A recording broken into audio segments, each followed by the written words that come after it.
Man, oh man, oh man. Look, we are back on the Undisputed GOAT podcast on the second Saturday in December, man, right in the middle of peak season, coming off the heels of the Heisman, coming off the heels of baseball free agency, coming off the heels of one of the most interesting seasons in college football history. The first season where we're going to have a 12-team playoff system. And it starts next week, man.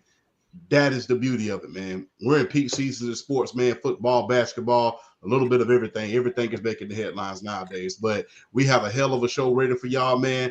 But without further ado, let me introduce the rest of the panel, man. BRF, how you doing, man? I'm doing good, man. I'm doing good. It's been a good day. Watched the Hawks and the Bucks in a really, really good game. Shout out to the Hawks. Bucks eliminated them. They're playing in the NBA Cup final. But nobody thought the Hawks were going to get that far in the in-season tournament, so shout out to them. Outside, hey, but you know what? It's been a good day, non-eventful day at work, and glad to be back in the spotlight with my two brothers here, and I'm ready to get it popping. Yeah, yes. Flash. Hey, everybody. Hope everybody's having a great weekend. Looking forward to a show as normal. And it's rainy and kind of crappy up here in Wisconsin, but that's all right. Getting through it. It's not could be 20 below, so it's not. So I'll take that. Well, thank God it ain't 20 below, because man, I mean, ooh, that's nasty work right there. That kind of weather. Mm-hmm. It was -2 the last 2 days. So hell no. I get mad when it's 55 degrees. I got mad at 35 degrees this morning. So it was 25 degrees this morning, and me and my daughter left to go for hockey, and she was like, "It's warm outside." I'm like, "Yeah, I know. It's weird when it's -2 and it gets to 25, and it's like, oh, this is kind of nice, actually." Okay. What about the wind chill factor? How the wind chill factor is when it's that cold up there? The worst I ever experienced it was we had it pretty bad up here, probably 8 years ago or so, and it was -60 for a whole week, and that was it was kind of with wind temperature or with wind chill, but it was -60 was the worst I've experienced. That was pretty bad. They basically, for the whole week or for a couple days, the news was saying the cops and paramedics were if you get stranded, you're on your own. We ain't coming to get you. No, so like the purge. Yeah, kind of. Even though I was dumb and went to work anyways, but So it's we're a different breed up here. I'll just say that. Yeah, sound like it. Speaking of a different breed, man, we have a new Heisman Trophy winner today, and his name is Travis Hunter. Now, as everybody knows, he was the best two-way player, arguably this past year. Well, since Charles Woodson, I will say. And I got to throw in my Georgia Bulldog, Champ Bailey, the last two great players that we know to play both ways. But he won 6 awards, including the Paul Hornung Award, the Fred Biletnikoff Award, the Chuck McNarick Award, won several awards the other night, then topped it all off with the Heisman Trophy. What are your thoughts upon that? Is this one of the most decorated seasons that we have seen, especially even without a national championship or even him being in the college football playoffs? Is this the most decorated season we have seen thus far? I'm going to kind of toot my own horn a little bit. I mean, this is what I called in our college football preview months ago, that he was going to be the Heisman. He was my Heisman Trophy pick. And I called it that he was going to have a Charles Woodson-esque type season. So I'm not surprised that he's been decorated with all this. I know that Colorado I think their record was 8-4. But without Travis Hunter, they're nowhere near that. So I think they're a below 500 football team.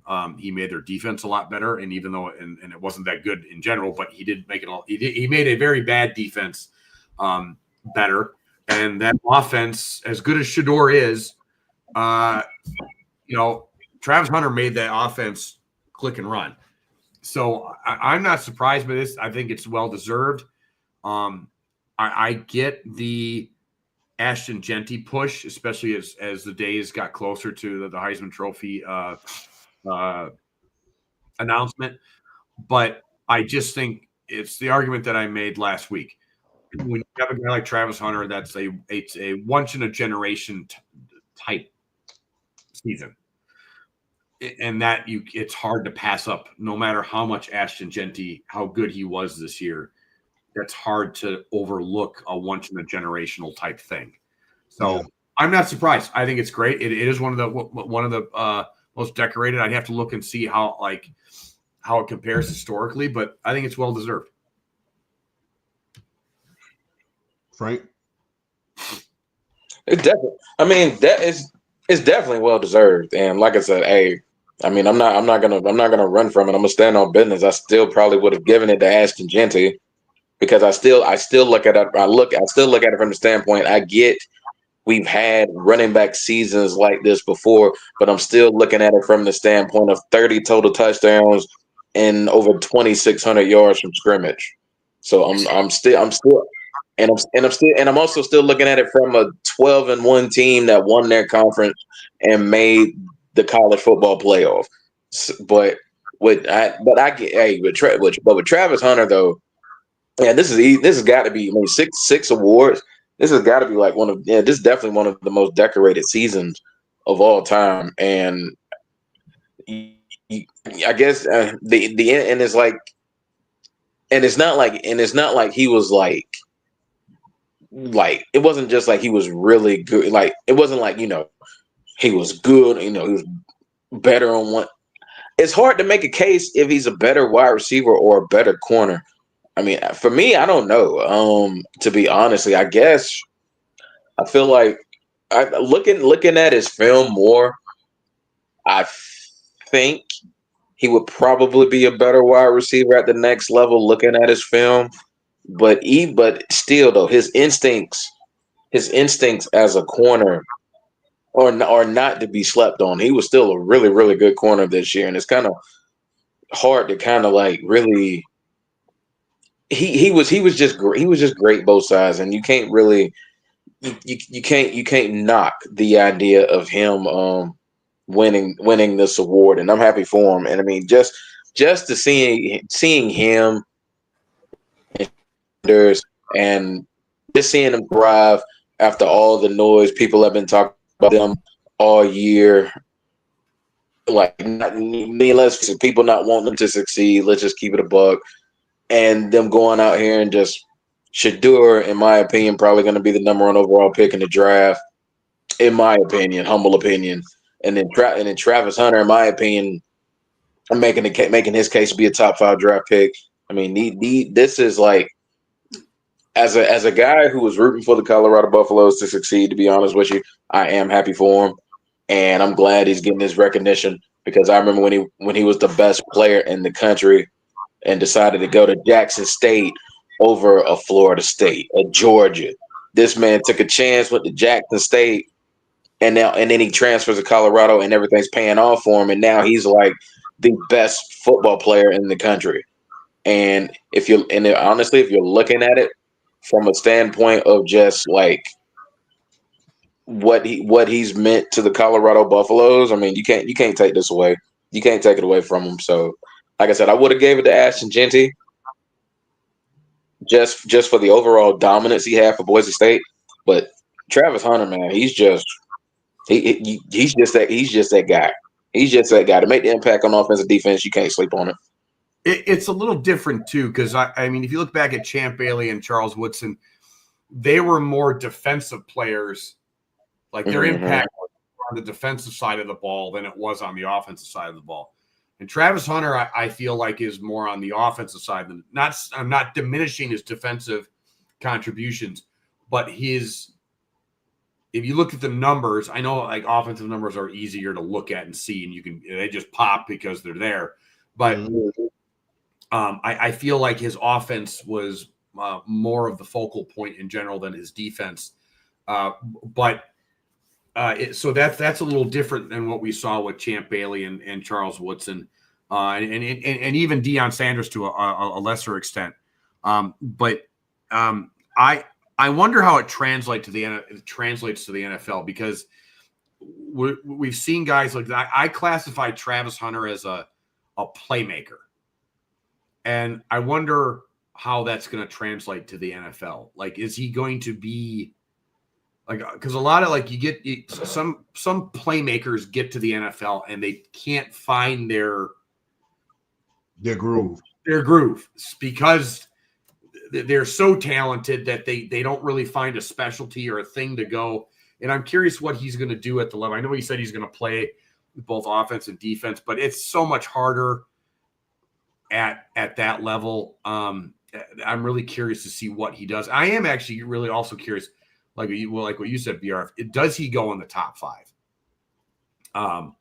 In that aspect, is because if you look at him, you're not.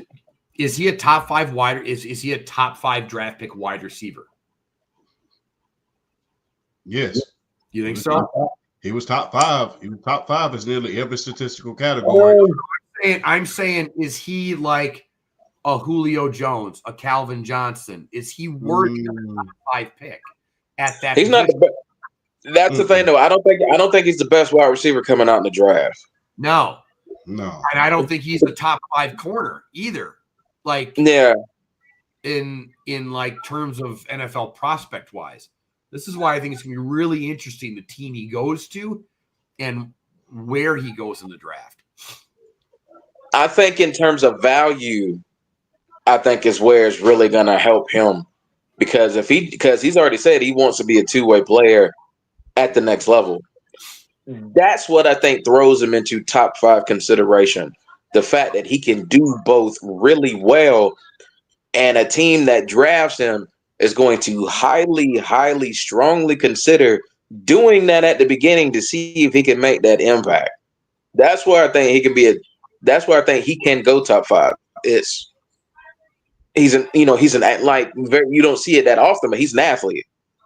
He's an athlete. I mean, I don't think you can label him as a wide receiver. I don't think you can label him as a corner. When you see all these NFL drafts, these big boards, these mock drafts and all that, you label him as an athlete. And I think you just go from there. So does he, honestly, looking at the top 5 right now, man, you know who I like him going to, and boy, do they need playmakers. My New England Patriots are sitting there at number 3. Boy, y'all need a wide receiver bad, and that makes sense. Him and Drake May, that would be amazing. Yeah, that would be amazing. Him and Drake May. The way New England's looked the second half of the year. Don't kill me, Flash. But 2025, sneaky wild card team. Not quite yet. They'd have to add a lot, I think. I do like they still need to fix that offensive line. It's terrible. Yes. Although if you go anywhere near the Boston media, they're already calling for Jared Mayo's head, and I'm just like, did you guys? Why? I don't. That's the Boston media. That's what they are. That's what they do. So no. They don't need. Get that man time to institute what he got going on. No, I like Jared Mayo. I think the fact that Drake May, I don't need another coach.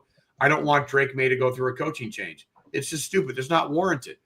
I don't understand what some of the Patriot fans and the Boston media out there expected. Like, I don't get. This is why this is something I talk about on this podcast a lot, is that the stupid immediate expectations, and nobody's patient anymore. And it's like, look, I was wrong in the aspect of I would have sat Drake May. I probably still would have, but the fact that he's played basically half the season and he actually looked really good. I have high hopes. And you add somebody like Travis Hunter and get him some offensive line help. Do I say wild card? Not yet, but I could. But you're going to be. I mean, they're 3-10 right now. The reason why I say possibility is looking at the state of the AFC and looking at how many teams are already eliminated from the playoffs this year.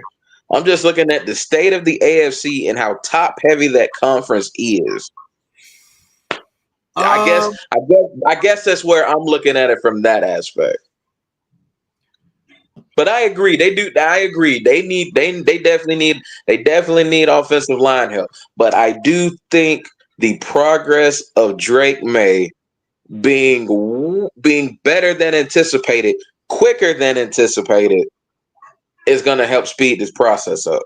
I just don't see it because, you know, now this is presumably that Cincinnati re-signs Jamar Chase and everything. I don't see Cincinnati being 5-8 like how they have been this year. It's so weird how Joe Burrow's had like one of the best statistical seasons we've seen from a quarterback, and they're 5-8. It's literally mind-boggling. You still have Baltimore, Pittsburgh, you know, Miami, presumably if Tua doesn't get hurt, but that's a big if. You do still have Buffalo. You know, Cleveland, if they find a quarterback, they still have the talent, you know, to get, you know, to be a wild card-ish team. Then you got Houston, Indy, Kansas City, Los Angeles, and Denver's on the rise. So we're still another year or so away at least. And that's if we get some good draft classes and get some help in free agency. And I don't need big stars. I just need a good, solid offensive line that doesn't get the kid killed. That's it. Let him make plays. Do you find it quite ironic that, you know, this year, a two-way player winning, and there's a lot of controversy behind it in, you know, conventional wisdom that Ashton Jeanty should have won it, especially with him, you know, now that running backs are making a premium comeback in the NFL, him being shoot in as like a top 10 pick in the league. And also, you know, with Charles Woodson winning as a two-way player, do you find it quite ironic that there is controversy between the two? Because remember, when Charles Woodson won the Heisman, remember everybody was screaming bloody murder because they thought that Peyton Manning should have won. And this year, everybody's kind of screaming bloody murder again because they think about Ashton Jeanty won. Do you think that comes from like bias towards, you know, two-way players, or bias towards, you know, defensive players, or does everybody just love to see the primary offense player win? Or do you think there's some legitimate gripes that they had at this Heisman ceremony and the one with Peyton Manning and Charles Woodson? I think part of it is it's so easy. This is why, as much as I love Ashton Jeanty as a running back and as a college player, you know, we've seen massive seasons by running backs before. This isn't something out of the norm, but I think people, I think if Colorado, I'll put it this way, I think if Colorado is 10-2, this might be a different conversation, and they're in the college playoff, I think people wouldn't be as, you know, freaked out. I also think that, I think people, they don't like change. People often say they complain and they bitch and they moan about wanting change and to see things different, and then they do, and then they complain about that too. And I just think we're so used to seeing running backs and quarterbacks get the Heisman, to see somebody like Travis Hunter that's done this playing wide receiver and defensive back.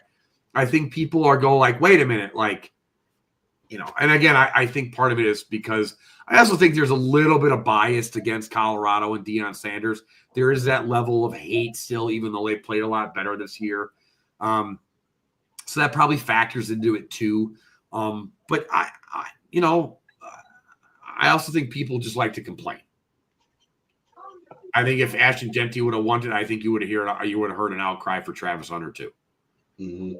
So that's kind of how I look at it. Yeah. Yeah, no, I pretty much kind of pretty much kind of second on what Flash said. Yeah, you're gonna get backlash either way, whether Ashton Jenny won it or Travis Hunter won it. You would have got backlash either way. So you just kind of have to look at it from the standpoint of. I look at it from the standpoint. You look at Travis Hunter. You take into account the play snaps. The impact he made on both sides of the ball, and you just kind of you have to admire it and you have to respect that. Travis Hunter most definitely deserved the Heisman Trophy. He definitely deserved the Heisman Trophy. I mean, this is. I mean, and also though, I remember that 1997. I think it's crazy because I'm sitting here making the case for Ashton Jeanty to win it. I think Charles Woodson should have won it in 1997. I think that's the crazy part about the whole thing. I think Charles Woodson should have won it in 1997. I think that's the crazy part of it.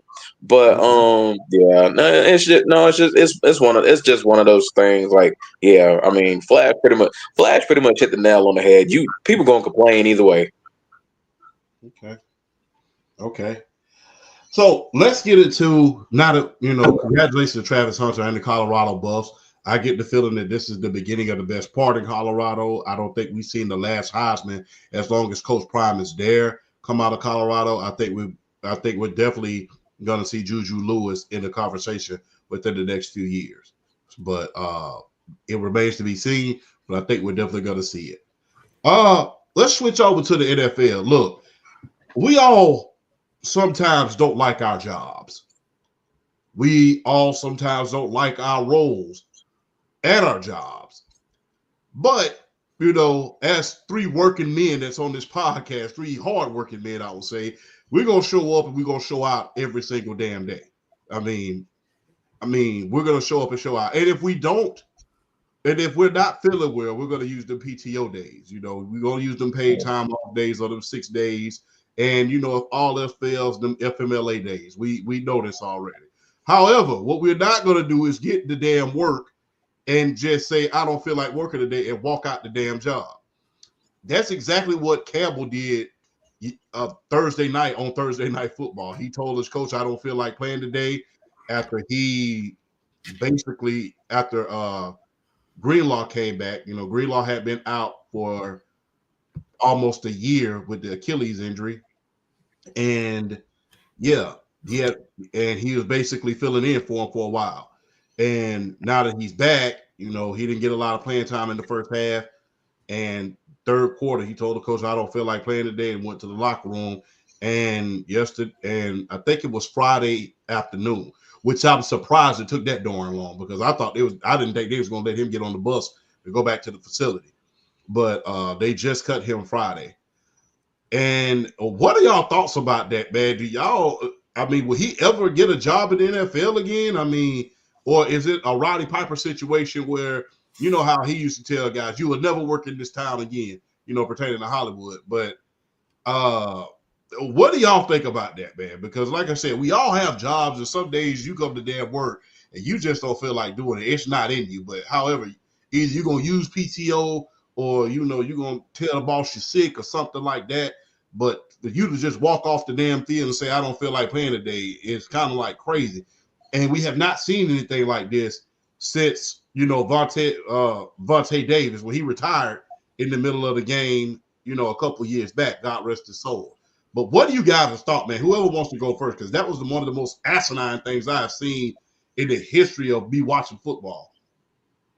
Yeah, that was crazy. And honestly, another thing that really, really sped this process up, I knew he wasn't going to last. Dre Greenlaw coming back and looking like he ain't missed a beat made it that much easier for them to cut Devondre Campbell. It made it that much easier. Dre Greenlaw came back and looked like Dre Greenlaw all over the place, making plays. He looked like himself. And I think I've never seen a player. I have never seen self-inflicted expendability happen so fast in my life between Drake Greenlaw coming back and basically just, hey, look, yeah, I ruptured my Achilles last year. Hey, look, I ain't missed a beat. I'm still the same dude I have been. Yeah, okay, Devondre, you don't want to be here? Yeah, get the hell on. Bye. See you. Have a nice life. Okay. Yeah, he ain't never getting another job. He's not getting another job.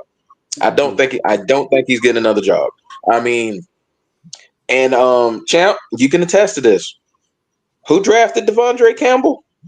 Atlanta. Exactly. He was on that. Wasn't he on that Super Bowl team? I think he was. He was a rookie. Yes, he was a rookie on that Super Bowl team, if I'm not mistaken. He was a rookie on that Super Bowl team. He was a big contributor to that Super Bowl team, if I'm not mistaken. But at the same time, we saw how he went down when he was in Atlanta because he turned into a very, very poor pass coverage linebacker, and that's what got him cut. Goes to Green Bay, resurrects his career, becomes a really good pass coverage linebacker, makes first team all pro at that, and then goes to San Francisco, and then just all of a sudden it's like, I don't want to play no more. Team, you're not the name to warrant. Oh yeah, we're gonna give Devondre Campbell another shot. And yeah, no, you're not the name. It's the simple fact that Dre Green and the fact that Dre Greenlaw came back and said, "Hey, I'm back." Yeah, you gone. Bye. You don't want to be here. Bye. I think he killed his opportunity because now teams aren't going to trust his mental. Teams aren't going to trust his willingness to go out and play. Teams aren't going to trust that. Teams are not going to trust that. It's going to be a team who just wants to add the body. If he was to ever get another job in the National Football League, they would just want to add him for the body. But as far as like being a major contributor, he's done from that aspect. He's definitely done from that aspect. I don't see him getting another job. I mean, you don't just like. I mean, you got George Kittle, you got Jarchavius, you got Ward calling him out. And the crazy thing about it is, he lost his daughter. And the fact that he came back and he's contributing to this defense, and then okay, mental health. We get it. It happens all the time. It happens. Go to the coaches before the game. Let them know what's up. Talk to them. Don't do this. Don't do this in the middle of the game. That was crazy. So yeah, he's done. I think he's done in the NFL because teams aren't going to trust him. I think he's finished. Flash. I'm surprised. I'd tell you this was 20 years ago. They wouldn't have let him on the bus. I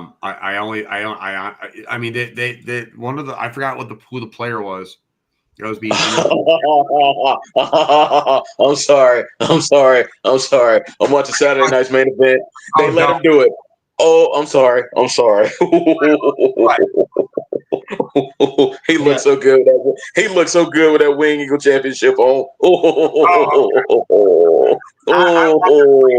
So when I met him, when I met Cody this summer at SummerSlam, I brought my Winged Eagle belt and I had him sign it specifically because I remember him saying that he wants to bring that back. So I hope that boosts this the worth of that belt a little bit.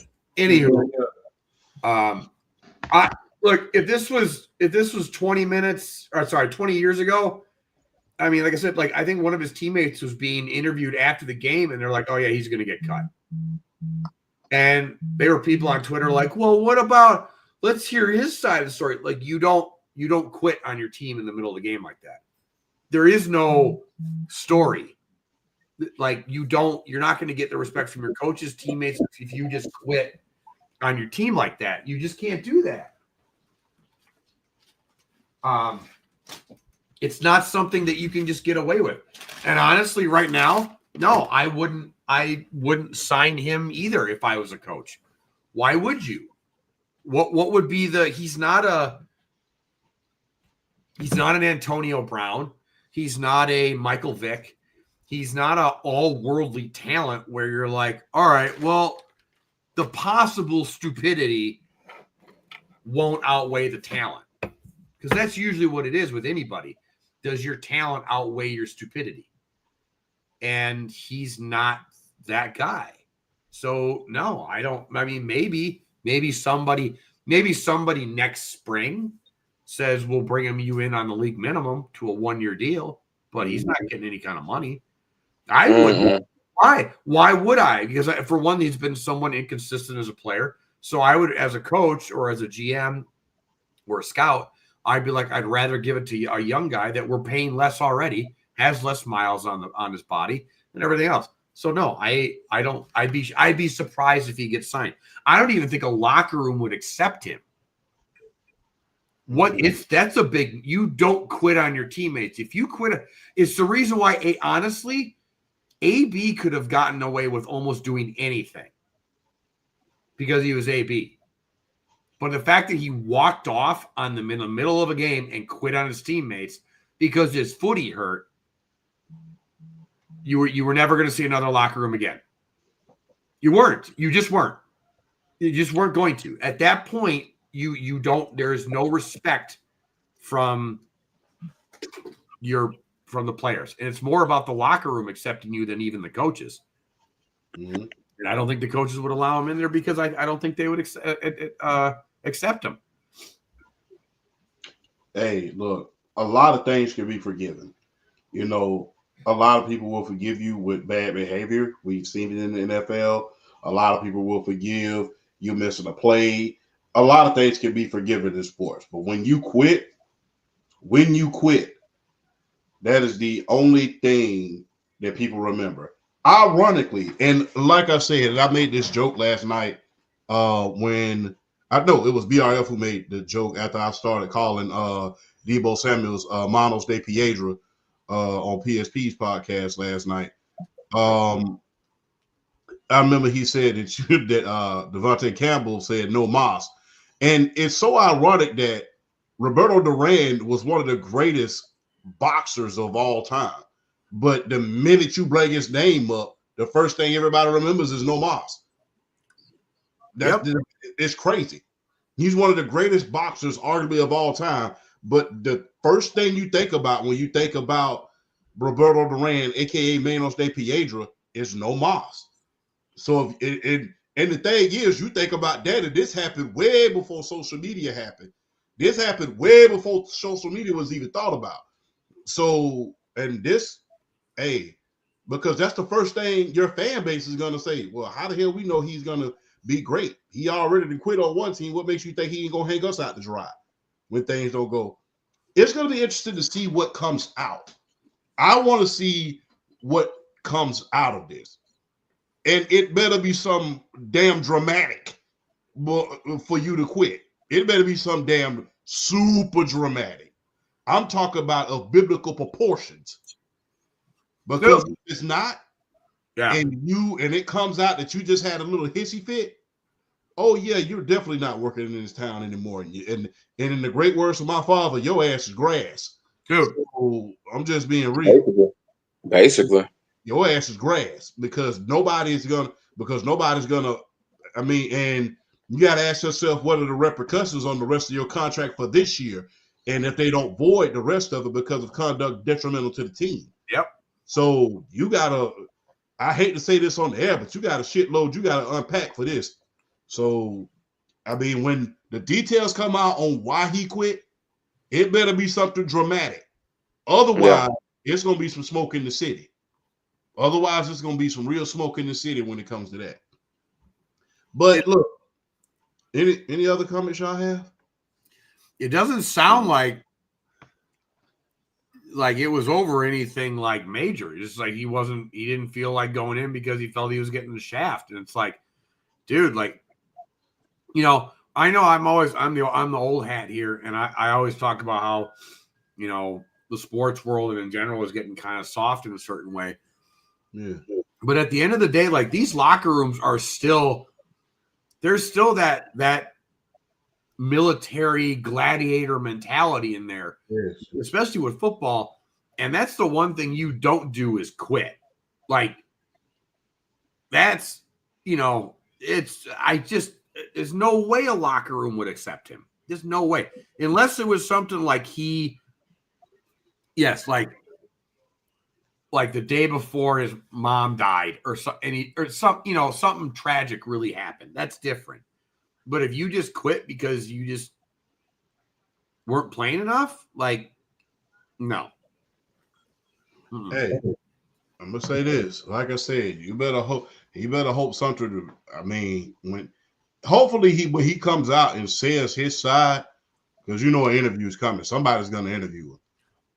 Oh, you better hope it's damn dramatic when you say something, because if it ain't, you'll never work in this town again.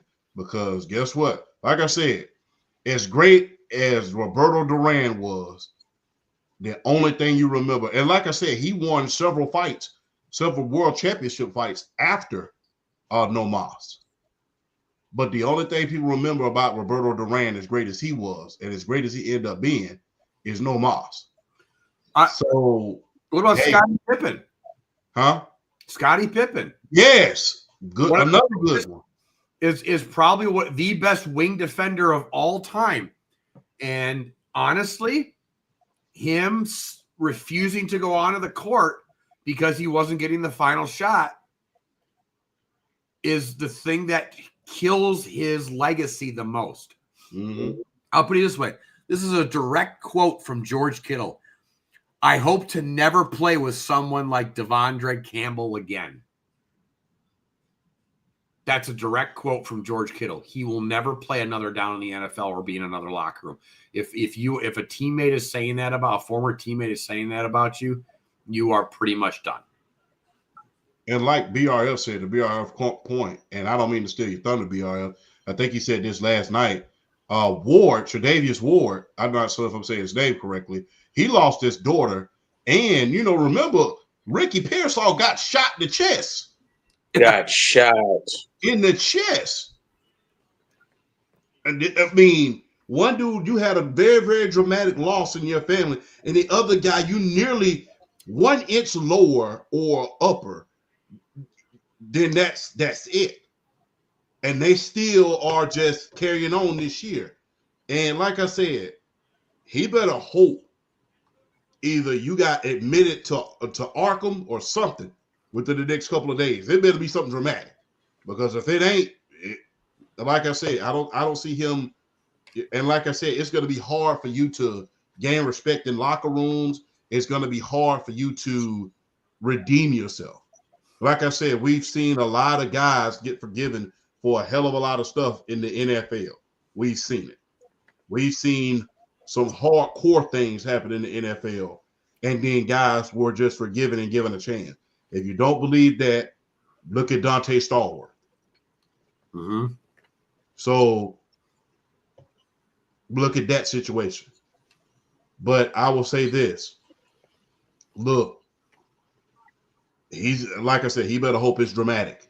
I mean, super dramatic. I don't think so, dude. I don't think so either. But like I said, it better be something so dramatic where you thought the world was coming down on your head from an acid trip or something. So it has to be something, because if it's not, then like I said, I don't like to use foul language that much, but if it ain't nothing dramatic and nothing just head over heels, your ass is grass. And the NFL's the lawnmower. And guess what? As you saw, you're going to get cut and you're going to stay cut. Shout out to Leaf, by the way, man. Check him out on YouTube and check him out doing the Brooklyn Nets, man. So doing the Brooklyn Nets segment podcast that he had. So check him out. But yeah, man, I don't think he can come back from that, because nobody's going to trust him. Managers, players, I don't think so. People don't like quitters, dude. And it doesn't matter. It's as much as people wanted. Look at LaDainian Tomlinson, and that backlash. And you can defend Simone Biles, but part of the reason why it looked like she was quitting on her teammate, it looked like it. There were other factors, but the immediate backlash. People don't like when you quit. And Bob Petrino. Yeah. Yep. You just don't do it. You just don't. People can forgive, missed field goals or screw ups, like that's fine. But if you quit, that's it. I see BRL face looking like he just wanted to jump through that damn chain and choke the hell out of me for bringing up Bobby the Freedom. That punk never not be mentioned in Atlanta Falcons talk ever again. I'm sorry. BRL look like it's like, I'm gonna choke the hell, I'm gonna choke the veins out your neck for breaking up. Like, no, man, no. I'm sorry. I can't stand that man. Oh, okay. So, okay, everything, Mike. Okay, you were coming there to coach Michael Vick. We understand that. Michael Vick got into trouble. We get that. We understand that. The first, I mean, like as soon as you go through a bad stretch, you leave and go to the University of Arkansas. Man, miss me with that, man. He need not be mentioned no more when it comes to us. I hate the fact that people still bring that punk. I hate people still bring that punk up. That's all I'm gonna say. Hey, I don't blame you. But look, let's go to something more, a little bit more lighthearted real quick. As both of us, I think all three of us are watching Saturday night main event right about now. We saw the great Cody Rhodes come out with the Wing Eagle belt, man. A belt that's near and dear to our childhood, man. We saw a little bit of everybody wear that belt. We saw Hulk Hogan wear that belt. We saw Stone Cold Steve Austin wear that belt, the great Shawn Michaels. We saw the great Bret Hart. And I know they said it's for one night only and one night and one night only, but I have to ask this question. Should the WWE bring back the Eagle belt forever? Should they? You go ahead, dude. I'm gonna say no. I understand why people may want that championship back, and trust me, like my two favorite WWE championship belts. Well, my three favorite, because I got to throw another one in there. I thought the undisputed WWE championship belt, like the one that Ric Flair handed Triple H, that pretty much ran through, like, I can't until they brought the World Heavyweight Championship back and all that. The Jericho one? Jericho won it, and then Triple H beat him, and then Ric Flair gave it to him. So that one, I love that one. Of course, the Winged Eagle. I mean, the Winged Eagle is one of the prettiest championships ever constructed of man. But I don't care what anybody says. One of the most slept-on championship belts is the Attitude Era World Wrestling Federation Championship belt. That was a big, pretty championship. That was a beautiful belt. That is one of the most slept-on championships. Was the Attitude Era WWF Championship, the one Vince McMahon gave to Stone Cold Steve Austin after he beat Shawn Michaels to win his first championship. That was a pretty belt. But I'm gonna say no, because one, I'm actually a fan of the undisputed WWE Championship, what Cody has right now. I think that was a gorgeous belt. I think when Triple H gave that belt to Roman Reigns, because he was tired of him carrying two championships and putting that gold behind the WWE. I'm sorry. I like that. And I feel like the Winged Eagle Championship needs to kind of just live, it has its own aura, and it just needs to kind of, I love the fact that they're doing it for one night. They did it for one night only. It deserved to be put back on the pedestal, but I think there's a lore about it that it just needs to kind of, we need to maintain that lore. I don't think they need to bring it back permanently. I think the undisputed WWE Championship that Cody carries now works just fine, and I think it should stay like that. But I do love them bringing this belt up for one night. I think it's pretty sweet, and I can't even be mad at it. But I don't think I personally wouldn't bring it back permanently. I think there's just too much lore. I don't mind it, so nah, I don't think they should bring it back permanently. So I have I have the new undisputed belt. I have both Winged Eagle belts, the new Attitude Era one and the one that the 80s and 90s one. I've always been a proponent of bringing that belt back. I always have been. Because I didn't like actually the newer belts. And then they came out with this new undisputed title, and that belt looks it is really grown on me. It looks like a prestigious belt. And it looks like the one that the company, the man that's the top at the company should be carrying. So I am not for bringing it back. I think one of the other top belts that it does get talked about, but the Shawn Michaels Intercontinental belt, but with the white leather strap. That's a great belt, phenomenal belt. Have that autographed by Michaels up above my bar. Phenomenal belt, one of the best belts. But I will say that I do think the Winged Eagle belt, why, besides the nostalgia factor with it, I honestly think, to BRF's point, it's one of the best looking belts ever. Like, not just WWE, but I mean boxing, UFC. Like, it is probably the best looking belt ever. And I think that's why it looks old school enough where it has that, like, it has that weight to it. And I think that's so there will always be a part of me that wants to bring that title back, but the undisputed belt has really grown on me. I agree with BRF. I was actually, if I would have gotten home a little early, I was going to bring both belts on and hold them, the undisputed and that one, and have it. Damn, could have, but dang,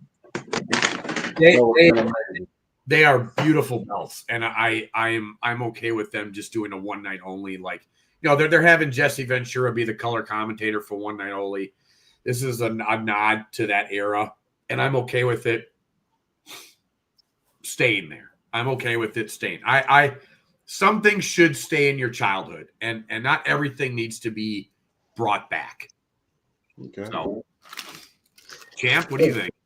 Hey, look, I like that belt, man. That is, I'm a nostalgia fan, and that's probably my problem.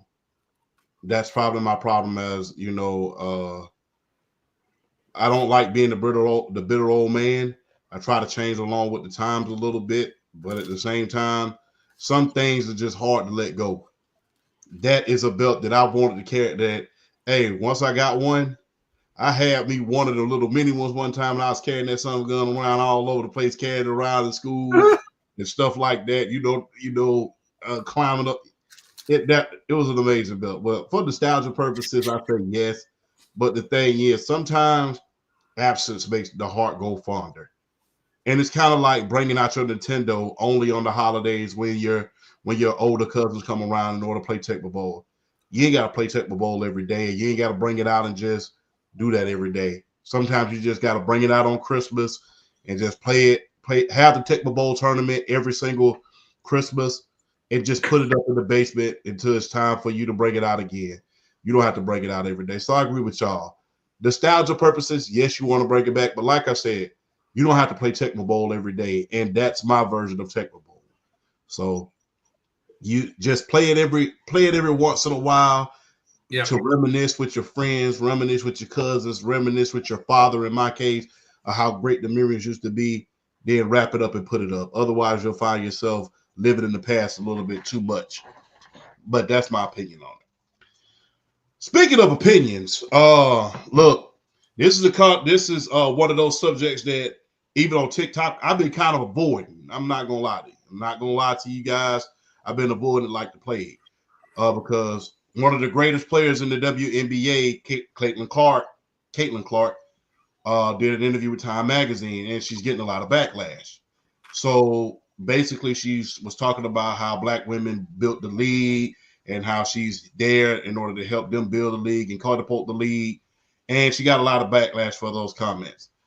But before I give my comments, I will let y'all say, should there even be any controversy at this point? Nope. There should not be. Okay. I don't think there should be. I mean, look, I get it. Caitlin Clark is one of the best things that's happened to the WNBA probably ever. It's probably the best thing that ever happened to that league. I understand that. But people got to understand she grew up watching those players. She said her favorite player was Maya Moore. She grew up with those players. And it's like there really shouldn't be any controversy here. I mean, it's like I don't know. I hear people and how they talk about certain terms, and it's like, do y'all even know what those terms mean? To talk about some of these terms that you try to bring up and you try to point in to put in a negative light, do y'all even know what some of these terms actually mean? And it's like some terms have been taken and have been like stretched and pulled and twisted and crossed up to such a way you hear and it's just like cringe and it's like ugh, but it's like what what did folk wanted to say? Like what did they really want her to say? Or just say nothing at all? Say like That's, you know, I think huh? I have mixed feelings about this. So do I think what she said was controversial? Because when I first read them, now you guys have known me long enough, I have a tendency to lean right. Okay. I'm more, and I don't want to get too deep into politics or whatever, but, I tend to lean right. And I read over what she said and I'm like, I think what triggered people is the use of the term white privilege. And I look at what she said, and I don't really have actually any problem with it in giving credit to the players that were playing in this league before she got there. I think you should do that anyways. I don't think that that's an issue. I don't even think this is the problem that I have. And I've said this before, and I've been saying this for years, is that we have gotten to a point in society where now everything is political. And we expect people to pick a side. And when people don't pick that side or they say something against the side that we thought they were going to be on, there's this outrage and backlash. And this is why I'm not a fan of, I'm not the Laura Loomer. I'm not saying like the whole shut up and dribble thing. But now everything's gotten so political, we can't go to something like sports and just get away from all that stuff. And I think that's what the disappointing thing is to me, is like, man, I want to talk about sports. As much as I like controversial topics and stuff like that, and I'm not afraid of them, at the end of the day, we talked about this all summer, talking about the NBA, when it was at one point, it was about the race issue. And we're still here. And it's like all three of us were like, we all agreed on the fact that we just want to talk about how great women's basketball is right now. And I think where I look at the backlash, where it's coming from, is when she says the first sentence, when she says, I want to say I've earned every single thing, but as a white person, there's privilege. And I think where people are taking that, and is that because sports is kind of the great equalizer when it comes to stuff. Like either you're good or you're bad. Basically. What? Basically, for the most part. And I think people are looking at that, and I don't when they say, because I don't think her attention had anything to do with white privilege. I don't. And I think that's where people are upset. And again, but then again, this goes to, we want people on our side politically. And I think people, on the right looked at her as somebody who is either neutral or on their side. And when you mention anything like BRF alluded to, the buzzwords like white privilege, the terms that have been stretched and used in bad and good ways, there's a natural reaction to that stuff. And whether it be good or bad. So I'm kind of just, when everybody, the backlash, I initially rolled my eyes because I'm just like, oh my God, it's not that serious. Like, this isn't like, and I think the players that played, before her, yeah, they deserve credit and they deserve recognition. I don't care if the WNBA was a successful product. I don't think that determines whether these players' greatness and what they did on the court should be diminished. I saw somebody making that argument on CNN, and I'm like, I don't. That has nothing to do with what she's saying. But their contributions to women's basketball, that should be recognized in general. I don't disagree with that at all, and I don't think she's saying anything wrong in that. In fact, that's stupid to think. If you think that somebody is saying something wrong in that aspect, then you're wrong. So that's kind of my take on it. I don't know how you feel, Champ. I'm kind of annoyed by everybody right now, if that makes sense. The thing is this: if you go back, let's say I'm trying to pinpoint 50 years ago, 50 years. No. I would say 40 years ago.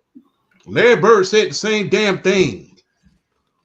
He said the exact same thing. I am not the great white hope. The best players in this league are the black players, and they're the best. Because they were trying to label Bird as the great white hope, just like they're trying to label Caitlin Clark as that. And he came out and said that. Here's my problem with a lot of the situation. Here's my problem. And I'm just going to look at the camera, and I hate being controversial, and it kind of makes me uncomfortable. I'm just going to be honest with you. Y'all know this by now. Here's what I hate. When a guy like Joey Bosa goes on TV and wears certain hats, we're not supposed to say anything, which he has that right to. I understand. Whoever you want to support, that is your business. Cool. I'm cool with it. Even him doing the dance, I'm cool with him. I said he shouldn't be fined. I was the first one that said that. I don't think he should be fined. $15,000 for doing a damn dance and wearing a hat, it's a lot of damn money. It's dumb. The only thing he did was wear a hat. And now the same person is the president-elect. So you mean to tell me he can't support the president? My problem with the media is, outside of the sports media, I say, because this has nothing to do with the sports media. This is the political media. The Twitter sphere. The Twitter sphere. That's what drives it. Exactly. Here's my problem. When it comes to Joey Bosa, guys like that doing something, okay, they're allowed to have an opinion. They're allowed to do this. They're allowed to do that. He mean to tell me they can't have an opinion? Okay, he can. I don't care about him wearing it. I don't care about him doing the Trump dance. I don't care if he go up there and kiss Trump in the mouth. That's his damn business. I don't care. So you're right though. Okay, so let's reverse that. So because this is not the first time folks have just turned on her. Remember, they did the same darn thing when she liked that picture of Vice President Harris and Taylor Swift. They did the same thing. Yep. My problem is this. Don't call it, and I hate to say this word, and I hate it with a passion. Don't call it woke when you expect us to embrace guys on your side. Cook. Don't call it woke when you expect the other side to embrace the other side. Don't call it woke then.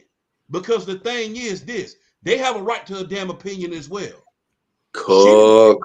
She didn't say shit wrong when she said black women built the damn league. It's true. My problem is when she says stuff like that, people want to talk about, oh, sports is going woke now. Sports is going woke. Oh, hell no. We're not finna go there because when Joey Bosa was out there wearing his MAGA hat, you wanted us to embrace that and you was calling him like a folk fucking hero. That's my problem with it. My thing is, I don't have a problem with us disagreeing about politics. Of course, we're going to damn disagree about politics. Yep. I don't like the fact that politics is the reason that I don't have a train to go visit BRF up in Madison, Georgia, because Columbus, Georgia didn't want to put in a damn train. That's the reason politics. So that's how come I fucking hate it. But the thing is this. You have to understand this. Don't expect people to say, okay, Joy Bosa has a right to an opinion, or anybody else who voted or did anything outside of that spectrum. But then when somebody else says, okay, black women built the sport, or I acknowledge privilege, or whatever you want to say, we want to holler, oh, whoa, oh, hell no. Because guess what? When Joy Bosa did what he wanted to do, we was expected to embrace it. When other guys said what they want to say about certain things, we're expected to embrace it. Don't call it woke when you don't agree with it. And I say the same thing on the other side. And I say the same thing on the other side to the other side. Don't call it woke when you don't agree with it. Yeah, that's my problem with that. Level the playing field. It's why, and I said it on this show. Sorry. No, you're good, dude. It's when Bosa was fined, I agreed with it. Because I'm like, if you're going to treat Kaepernick and other guys one way, then you've got to treat everybody that way. And the NFL made the right decision. Like, no, you're not allowed to do this. No, sorry, you're done. Doesn't matter who you're supporting. The problem that I really have, I think, because as you were talking to, and that's my problem too, is like, but these celebrities, these people that we watch and admire and everything, they're people too. And we expect these athletes and celebrities to just, be a certain way, act a certain way. And it's like, these are people. And like, do I think the first part of what she said was a little weird to say? Sure. But who gives I'm sorry for the F-bomb. Who gives a fuck if she thinks more left or more right? Who cares? Like, are you tuning? This is like when everybody wanted to boycott the NFL, whether it was you were for Kaepernick or against Kaepernick. I'm not watching another NFL game ever. Are you watching Colin Kaepernick for his political stances? Is that what you're doing? Is that the reason why you tune in every Sunday? Is because Colin Kaepernick is a Democrat? Is that really why? Or do you watch him? Do you tune in every Sunday to watch him because he's good at football? Like, for instance, I love Tom Brady more than most people in my life. Okay? Love that man. Have autographed jerseys downstairs in my bar room. The man was in my wedding vows as a joke, yada, yada, yada. I don't care about his political stance. I don't care if he came out tomorrow and said, yeah, I voted for Harris, and I'd vote for her twice on Sunday too. I go, great, because I'm not wearing your jersey because you vote Democrat. I'm wearing your jersey because you throw a football and you win Super Bowl rings. And this expectation that we have of these people to align a certain way, when that has nothing to do with why we're tuning in to watch them. Nothing. And if it does, if you're so much a child, whether right or left, when some athlete comes out and says something that you don't like and you throw a flippin' hissy fit over it, then you're just a child. You're a child. So, and this goes again, and I probably have friends on the right that are probably rolling their eyes at me right now. No, I don't care what your political stance is. I don't want to hear about politics when I turn on the NFL.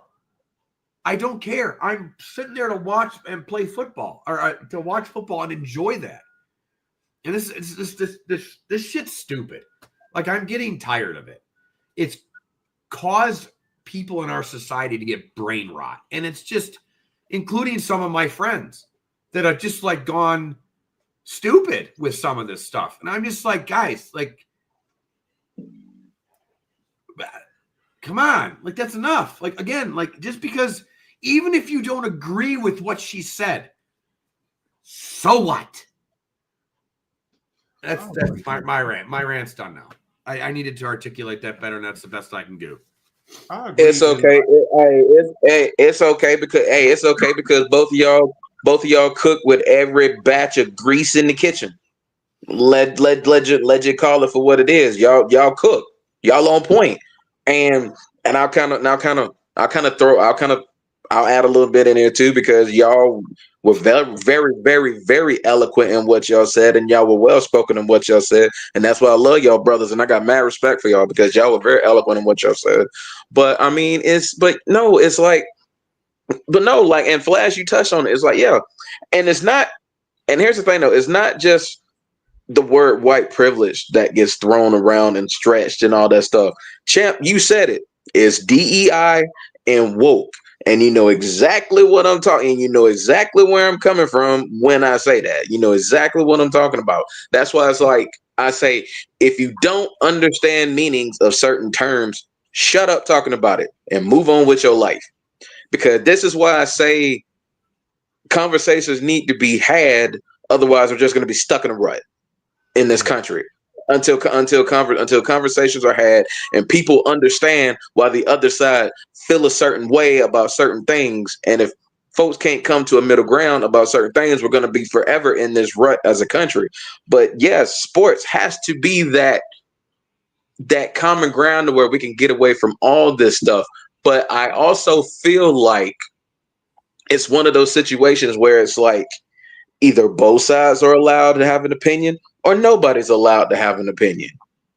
And that's how I feel about it. It's all or nothing.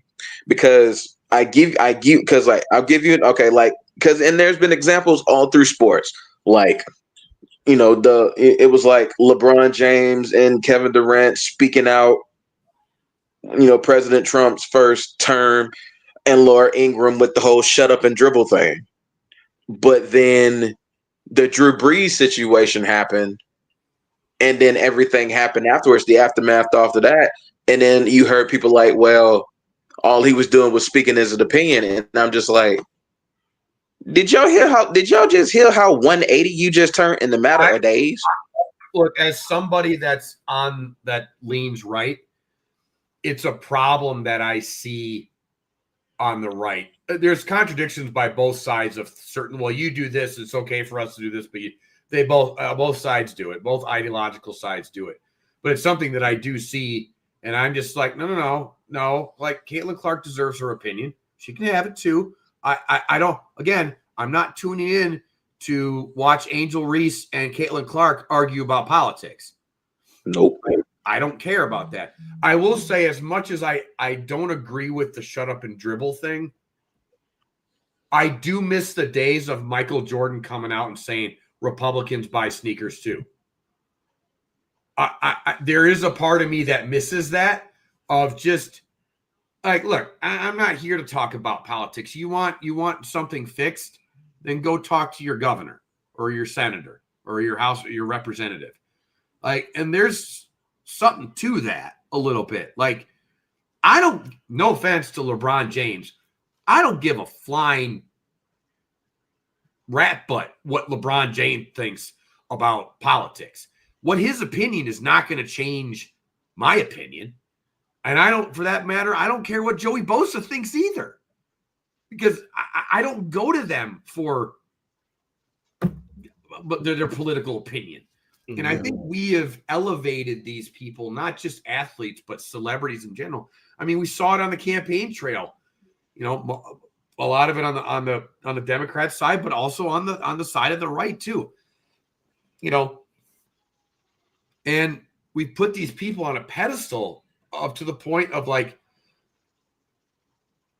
their opinions about these rich people's opinions matter about us common folk, when most of them have no idea what they're so far removed from, and I'm talking about most athletes, whether their political views are on the right or the left, they're so far removed from the everyday person's life. Stop talking. Like, I don't want to hear from you. And that's the part that I get sick of. And that's the part where, again, I don't agree with the sentiment of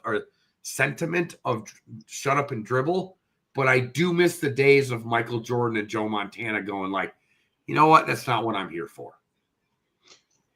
The irony, piggyback on that, the irony of him saying Republicans buy sneakers too is the main person they was asking him to endorse, Michael Jordan, behind closed doors, sent a $50,000 check to his campaign. Yeah. That's the irony of that. Yeah. But that doesn't get talked about, only that headline. You know? Yeah, I know that's why they were asking him, but Yeah. but they're trying to get that quote. And I just think it was, you know, or it's Charles Barkley, you know, his whole like, I'm not a role model, man. Like, I kind of miss those days. I'm not going to lie. It felt good to just be able to turn on something and get away from the politics. I'm a person that, like, I get into politics for a while, for a couple of years, and then I dip back out because it's just a cesspool of garbage. And now it's just everywhere. Like, you can't get out of it. Like, and it's just sad. I just think we've to BRF's point, I don't even care if we don't even need to agree on anything. I just want to get to the point where we can get back to the point of like, yeah, okay, I'm a Republican and you're a Democrat. Okay, whatever. Are you a decent person? Yeah. All right, then I don't really care then. Yeah. Like on a lighter note, though, President Harris, if you run again, though, I'm gonna just say this: bring Meg the Stallion back out there because I'm gonna love to see that again. Damn. I mean, you ain't wrong, but champ. Bring Meg the Stallion back out there with that blue suit on. Yeah, I mean, damn. I mean, you ain't wrong, champ. But God, doing, man. With that blue suit on, and we can go from there. On a lighter note, look, Army Navy game was today. Unfortunately, the Navy won. As y'all know, I'm an Army guy, but here's a question I gotta ask. This is not political or anything, but you gotta ask yourself this, because these young men, they're not going. A lot of them not going to the NFL. They're going to the battlefield, you know, or they're going to garrison. So, what does the Army Navy game mean to you, and how does that symbolize our country, man? How do y'all feel about that Army Navy game, man? I'll go first on this.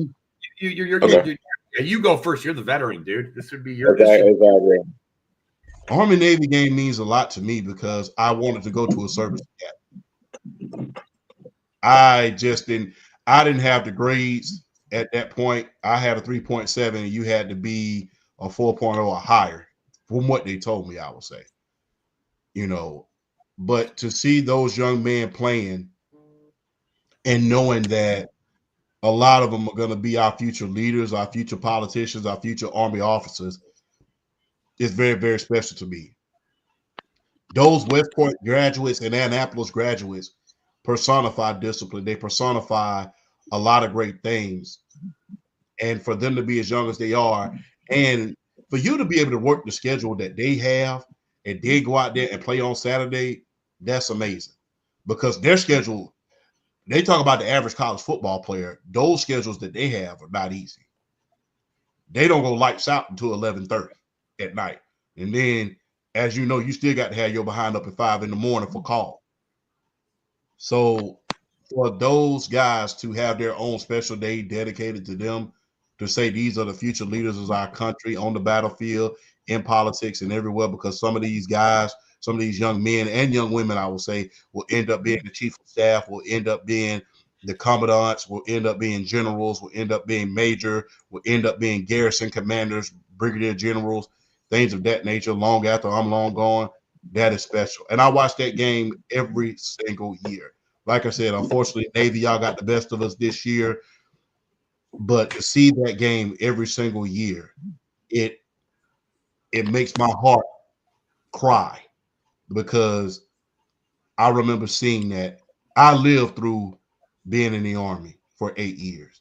I lived through going to getting a deployed. And to know what those guys and those young women are going through in order to serve our country, in order to serve their communities, in order to be a part of something special, is nothing short of amazing. And look, I'm glad that the Service Academy has changed their rules about these young men getting drafted in the NFL. If they get drafted, they go to the reserves. So I'm hoping that one of these great players from the service academy gets drafted and ends up being great, because that rule changed. They're going to allow them to play, and then they'll be in the reserves.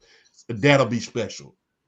So I'm praying for the Army to have a like a third round pick who goes along to be a quarterback or running back, and they end up having a Hall of Fame career.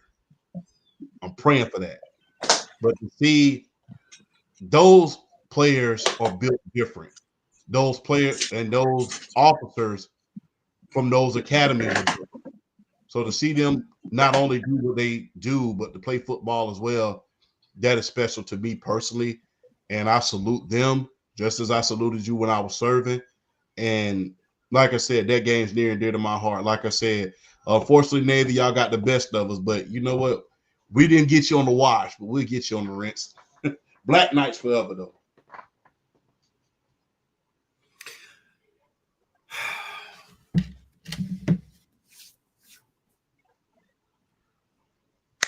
I wish it meant more to our society as a whole, like what it used to. You know, we talked a little bit when we talked about the Winged Eagle belt and stuff like that, and being nostalgia and wanting the old days.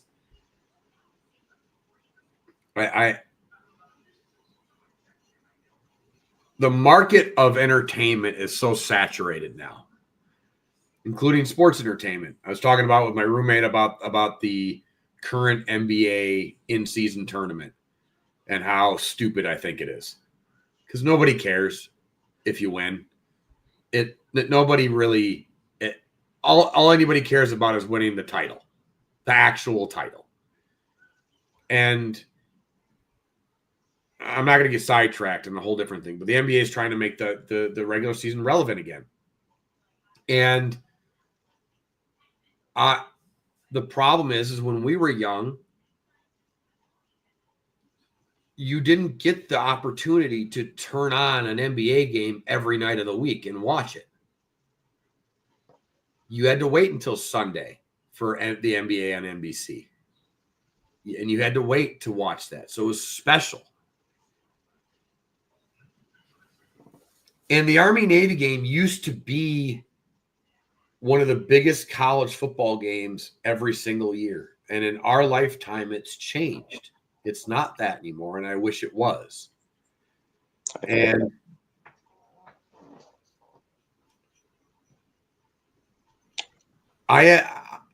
it makes me sad that things that I grew up with that were special are not what they were. They're not as special as they once were. And when I say this, I hope that I'm not diminishing anybody that plays in that game or serves and serves. That's not what I mean. They deserve our utmost respect, and I hope that some of them do get drafted. It's more of my comment is on society in general. And I wish it meant more. And I wish it was as special as it used to be. And I wish things were as scarce as they used to be. So that's a little bit off topic, sort of, but that's my take on it. I wish it meant more to this country, but I think we've become so politicized that it's not as special and it doesn't mean as much as it should. That is fair. That is fair. And I'm sorry if that was any way, if any veteran took that as I am diminishing their accomplishments at all. And that's not what I mean at all. So I just want to say that's not what I'm saying. It's a comment on society, not on the game itself or the players itself. Yes. I get what you're saying. Okay. And to your point, I'm just going to be real with you. I love the build up of that. And I like the way they try to build it up. I love those damn jerseys. And the one thing I like about it is, I got to say it, man. Go ahead, dude. There's no names on the back of the jersey. Yeah. Only the names on the front. There's no names on the back of the jersey. I literally every year I have to go and look up who the quarterback is. I'm like, who because you can't see their names on the back of it. And they make it a lot about, it's not when they say Army of One, it's really Army of One and Military of One. There's no names on the back of it. It's all about the name that's on the front. And that is the epitome of unity. It's epitome of a lot of things. And the fact that I'm able to call myself a veteran, man, I tip my hat to that and I love it because that game every year is special to me personally. I wish that they could build it up even more. And I wish that the Army would have made it to the college football playoff because I was rooting for that all year long. Granted, people can say, well, they would have got beat in the college football playoff. So what? So what? That ain't even the point. It's about the moment. It's about the moment, and it's about them enjoying it. And I'm gonna chime in on it. Honestly, this is what I say. For me, when it comes to the Army Navy game, honestly, when it comes to the Army Navy game, I'll be honest with you, damn society. Because honestly, for me, it's about seeing those players and seeing all those officers and everything treat that some bitch like it's the national championship. Yeah. It's the love of it's the love of the game. It's the sheer feel of the competition. Just seeing them treat that like it's the most important thing in the world to them. I think some of the most fun I've had watching college football is watching Army Navy games. Some of the most fun I've ever had watching college football is watching Army Navy games. And some of the game, and honestly, for me, it's not even about like it's just about the competition. It's the pageantry of those games. It's just what they bring every year when it's their time to shine. And I mean, it's like it's just a matter of them having 3 hours to just forget about everything that's going on in the world and be human and have fun and treat it for what it is. And that's just a moment in life that they're going to get to cherish and take with them for as long as they live on this earth. Like the Army Navy game for me has just always been just the ultimate symbol of just what it means to be alive on this earth. That's how I've always treated the Army Navy game. And it's just like I watch those games and I look at the fans who comes out to those games, like the officers who come up to those games and seeing the smiles on their faces and just being able to just enjoy the game. And it's like from just the pure spirit of college football, how do you not, as a fan, regardless of who you root for, how do you not enjoy the Army Navy game whenever it comes on? I just feel like the spirit of it just can't let you not enjoy it. And it's just one of those feelings that's just outside of your team doing something big. Like just as a college football fan, it's just, dude, man. I've always enjoyed the Army Navy game. Doesn't matter who played, doesn't matter what type of offense they run, doesn't matter if they throwing the ball or if they running triple option. I don't care. It's just the sheer it's competition and it's the spirit of the game. Just hey, sometimes I look at it like, damn society, I'm enjoying this damn football game. So let them kids go out there and get away from all the real world stuff for 3 hours and just let them enjoy a football game and just let them enjoy confidants, friends. Just let them enjoy it. Like it's just, man. I ain't gonna lie. It's one of my favorite parts of the year. Is when that game comes on. I want to say that you touched on something. You said the spirit of college football, and I've mentioned on this show before about how I think the NIL and transfer portal and the super conferences have kind of ruined what made college football special. Champ brought up that there was no names on the back of the jersey, and that's college football again used to be about just again. I know players got paid under the table. Allow me to have my ignorance as bliss. It used to be about just the purity of the game, and I feel like the Army-Navy game is the last beacon of that we have. I was just about to say that. I was just about to ask y'all, is that the last form of pure college football? It is. It is. It is. And it's if any game was going to be that, it was going to be that game. But it makes me sad that it's the only thing that's holding on to that spirit of college football. And I don't want to go off on a tangent. I agree that the NCAA has been one of the most corrupt organizations ever, and that players deserve to be compensated something. And the super conferences have taken away. You know, you're talking about the Army-Navy game, but like, you know, when Wisconsin played Minnesota for Paul Bunyan's axe.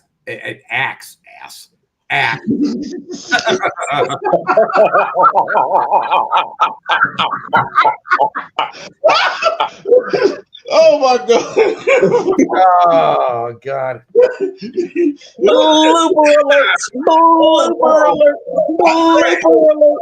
I didn't know they played for Paul Bunyan's ass. Let me try again. When and Minnesota played for Paul Bunyan's axe, that was treated as like the biggest game of the season for both, regardless of whatever their records were or where they were in the big. And now we have the super conferences, and we don't really have that anymore. It's not, or it's diminished, I should say. And who's ever asked that teams are playing, it's diminished. So, I'm just gonna go away for a second.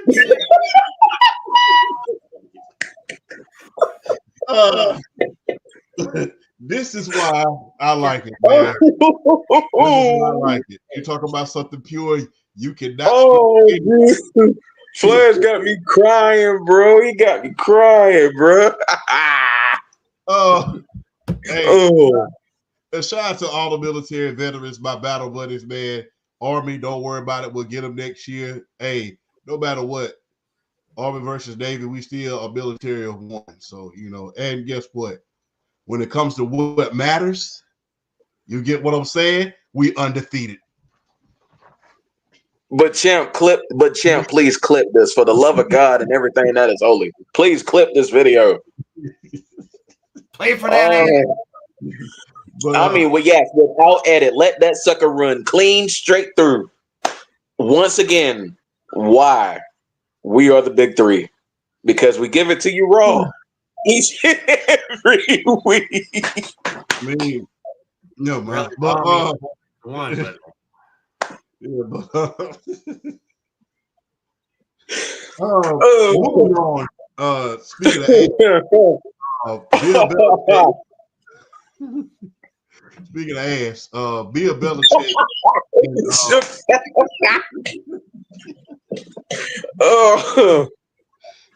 Bill, let's make this quick, man, because I could barely keep myself composed right about now, and I gotta. Oh my Jesus!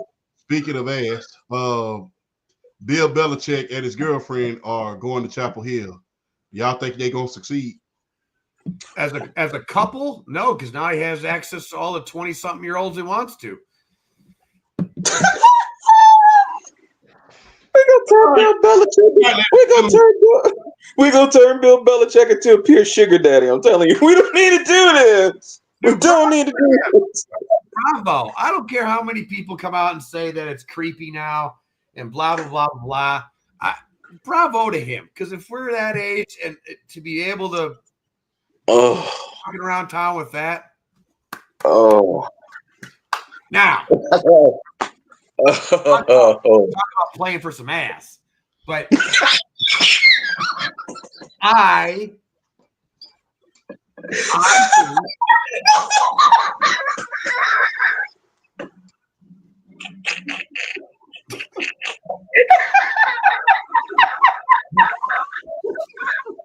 hey, you did it.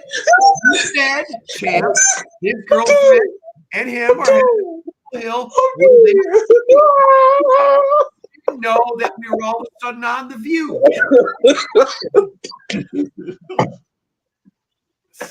I mean, I'm so done right now. Bring it, okay. We gotta reel it in. We gotta reel it. Oh my Lord, no. Do I think he's going to succeed as a college football coach? Yeah, I think he is. Yeah, I think it's Bill Belichick. He gets to build his own program and do what he wants. He gets to pick all. He gets to, in the words of Bill Parcells, he gets to pick all the groceries and cook the dinner. Mm-hmm. And if you're a kid, you get to play under the greatest coach of all time, arguably. So, yeah, I think he'll succeed. Is he going to be like, Nick Saban? No, it's North Carolina at the end of the day still. But, but if anybody is going to change the culture of a sports team at a university, he's the guy to do it. Okay. So I think so. I think he's going to be. In fact, I think as much as Tom Brady and Gronk and Edelman were like there's no way we can see him coaching kids. What are you talking NIL? What kind of I don't. I think he'll succeed. I do. I think he'll will, and I think it's going to be really entertaining to watch. I think it's going to be fun to watch. In fact, I can't wait for Colorado versus North Carolina. We get Deion Sanders versus Bill Belichick, the complete polar freaking opposites of personalities. So I'm excited. I'm excited to see him go into the college and how it affects, and how does this affect recruiting to other schools. Yeah, I'm curious to see, but I think you will. Yeah. I don't know. And the reason why I say that is when you get too old, you get stuck in your ways. And I don't know how he's going to be relating to these younger players. These young players are a different breed. They're a different breed. And that's not to say anything good about them, not to say anything bad about them. But these guys are a different breed. They're more about branding. They know about, trying to make podcasts. They're more about branding sometimes than they are in football. So it's going to be interesting to see how he can relate to these young players. The reason why Coach Prime was so successful is because Prime is all about branding. He's all about image. He's all about likeness. He's all about putting on a show. So he can relate to these young players saying, hey, and he can, and with a guy who's trying to put on a show, he can reel you back in like, hey, I understand we're trying to put on a show, but understand we're trying to win as well.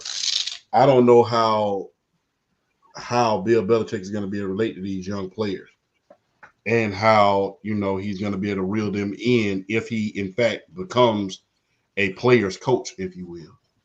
So it's going to be interesting to see. Do I think he'll get into a bowl game? Yes. Do I think he can do it in his first year? Yes. My thing is, can he get at least one natty before he leaves football forever?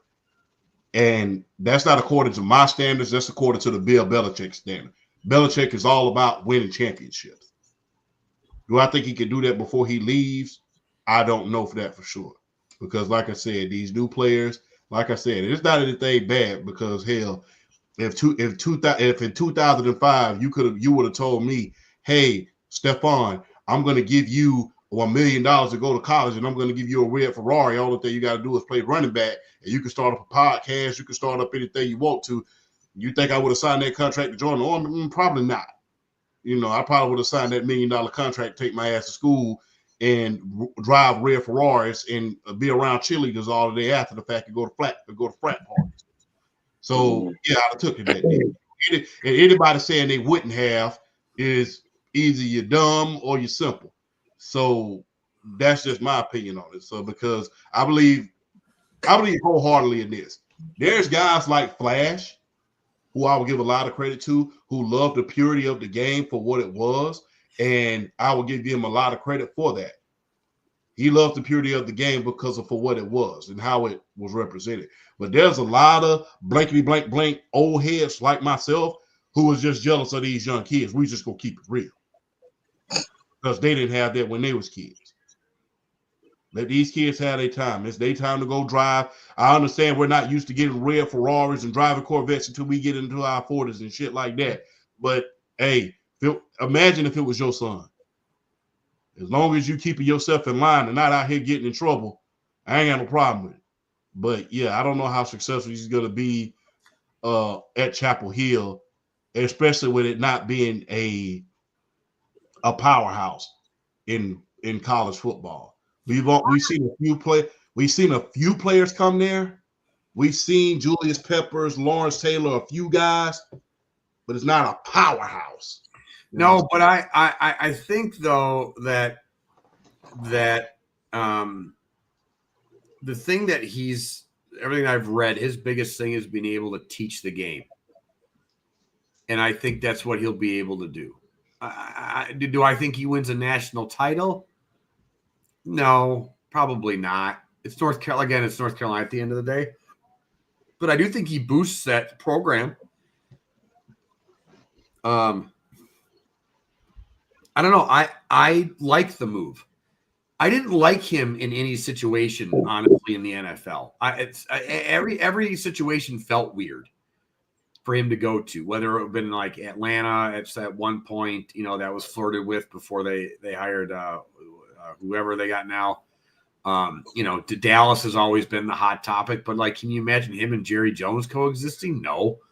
So it didn't feel right. But when it comes to Bill Belichick, just a normal football coach, I saw somebody say like he loves to teach the game. And I think that's what he's going to be able to do. So do I think there's going to be a certain type of student that's going to go to that program? Yeah, I do.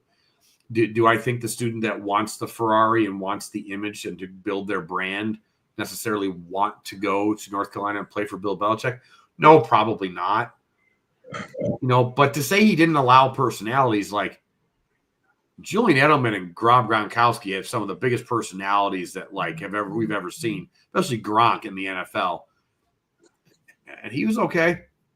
So that was one of many, though. I know. I'm just saying, one of many. I know. I'm just saying, like, it's easy to deal with. I'll just be real. It's easy to deal with one champ. To deal with damn 52 of me is no.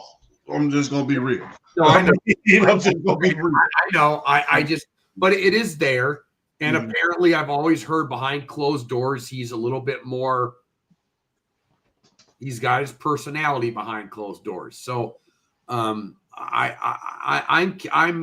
looking forward to it. I will say that. That's what I'm looking forward to seeing it and see what happens. Yeah, I think he's got a shot to be successful there.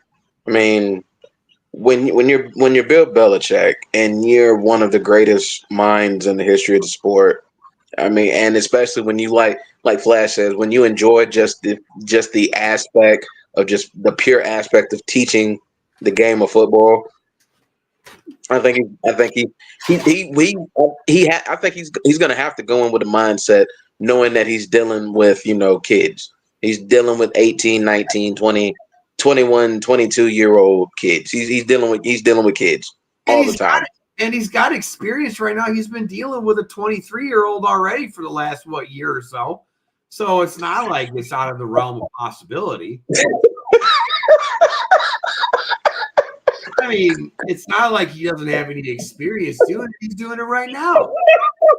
And from everything that I can see, he seems to be coaching fine. I hope to God Bill Belichick don't see that because he gonna pull that line on you, bro. All right, I got to I gotta finish my thought, and I gotta finish my thought after this, like, bro. Okay. But anyways, to finish what I was saying, I think honestly, I think a guy like Bill Belichick. I feel like Bill Belichick. I think he's going to be able to recruit defensive players from the jump. I really do, because that's his forte. That's what he's known for. He's one of, if not the greatest defensive mind we have ever witnessed coach football, and he's going to be able to get defensive guys. Where the drawback is going to be probably is, will he be able to do good recruiting on the offensive side of the ball? Yes. And I said this last night on Sports PSB's podcast, and I'm gonna bring it up. If Bill Belichick wants to make an instant impact as far as his recruiting, and particularly on the offensive side of the ball, there's a certain quarterback who plays for the University of Texas who technically still has one more year of eligibility left, even though he can go pro this year. And say if they want to go Arch Manning, Bill Belichick might want to go to Austin and talk to old boy Quinn Ewers and see if he wants to come back and play one more year. I have heard there are willing to pay that. There's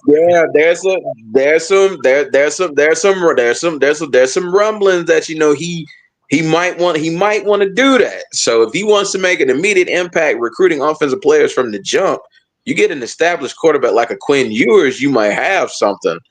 But rumors and speculations aside, I do think he's going to be a successful college coach.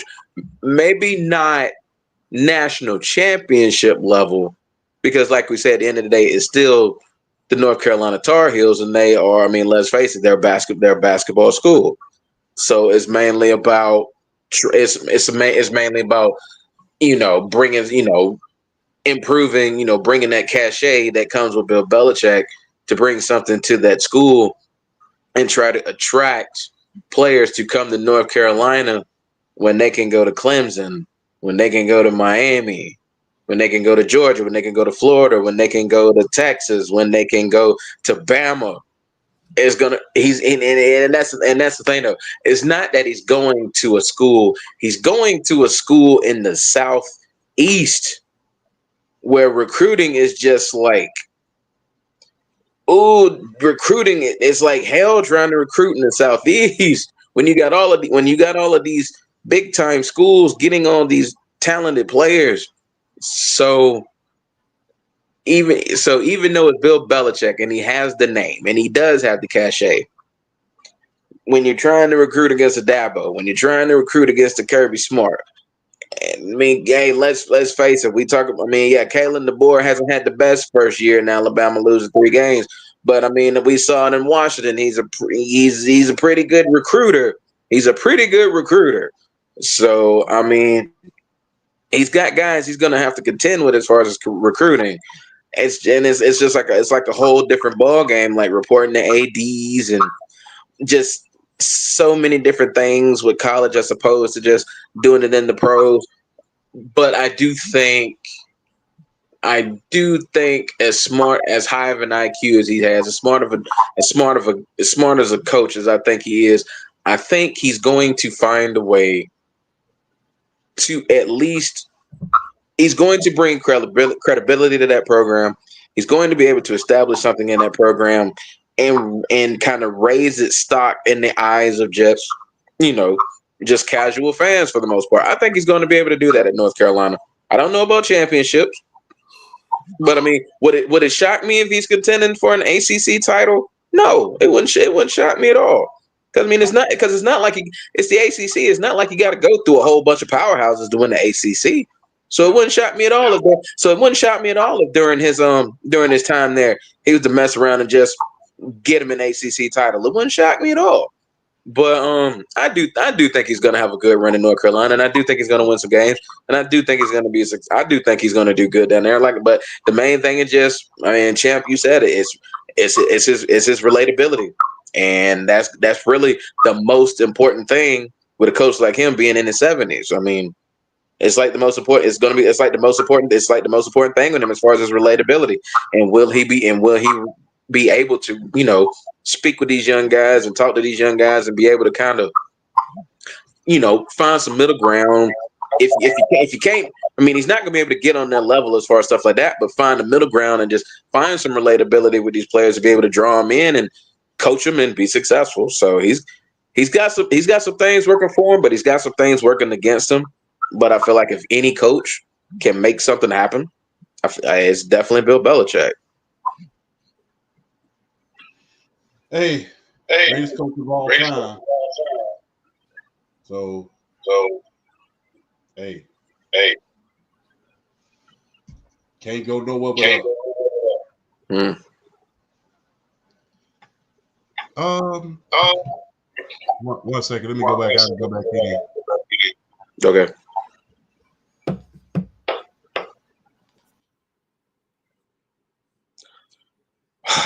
Flash, you've almost killed me tonight, man. Love you. all day. Oh man, gosh. Oh my gosh. Oh Lord. Lord. So look, this is a very special segment. What's going on with the audio? I don't know. Is it mine? Here, let me. I'm gonna leave it back in. Is it me? No, is it me? I'm gonna try yours. Hey.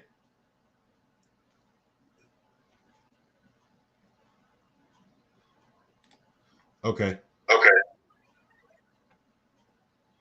So, on a softer note here, I think he can succeed. Waiting on my two co-hosts to get back, but it's going to be interesting to see. He's going to bring instant credibility to that program. Yes, it is. He's going to bring instant credibility to that program, and he's going to bring something that they haven't had in a long time. When Mac Brown came in, he came in on a wrecking ball, and I can see that happening there at North Carolina as well. Yeah. As far as, him coming in on the quote unquote Black Knight, as far as a situation like that. So it's going to be very, very interesting to see what happens when he comes in. It'll be very, very interesting.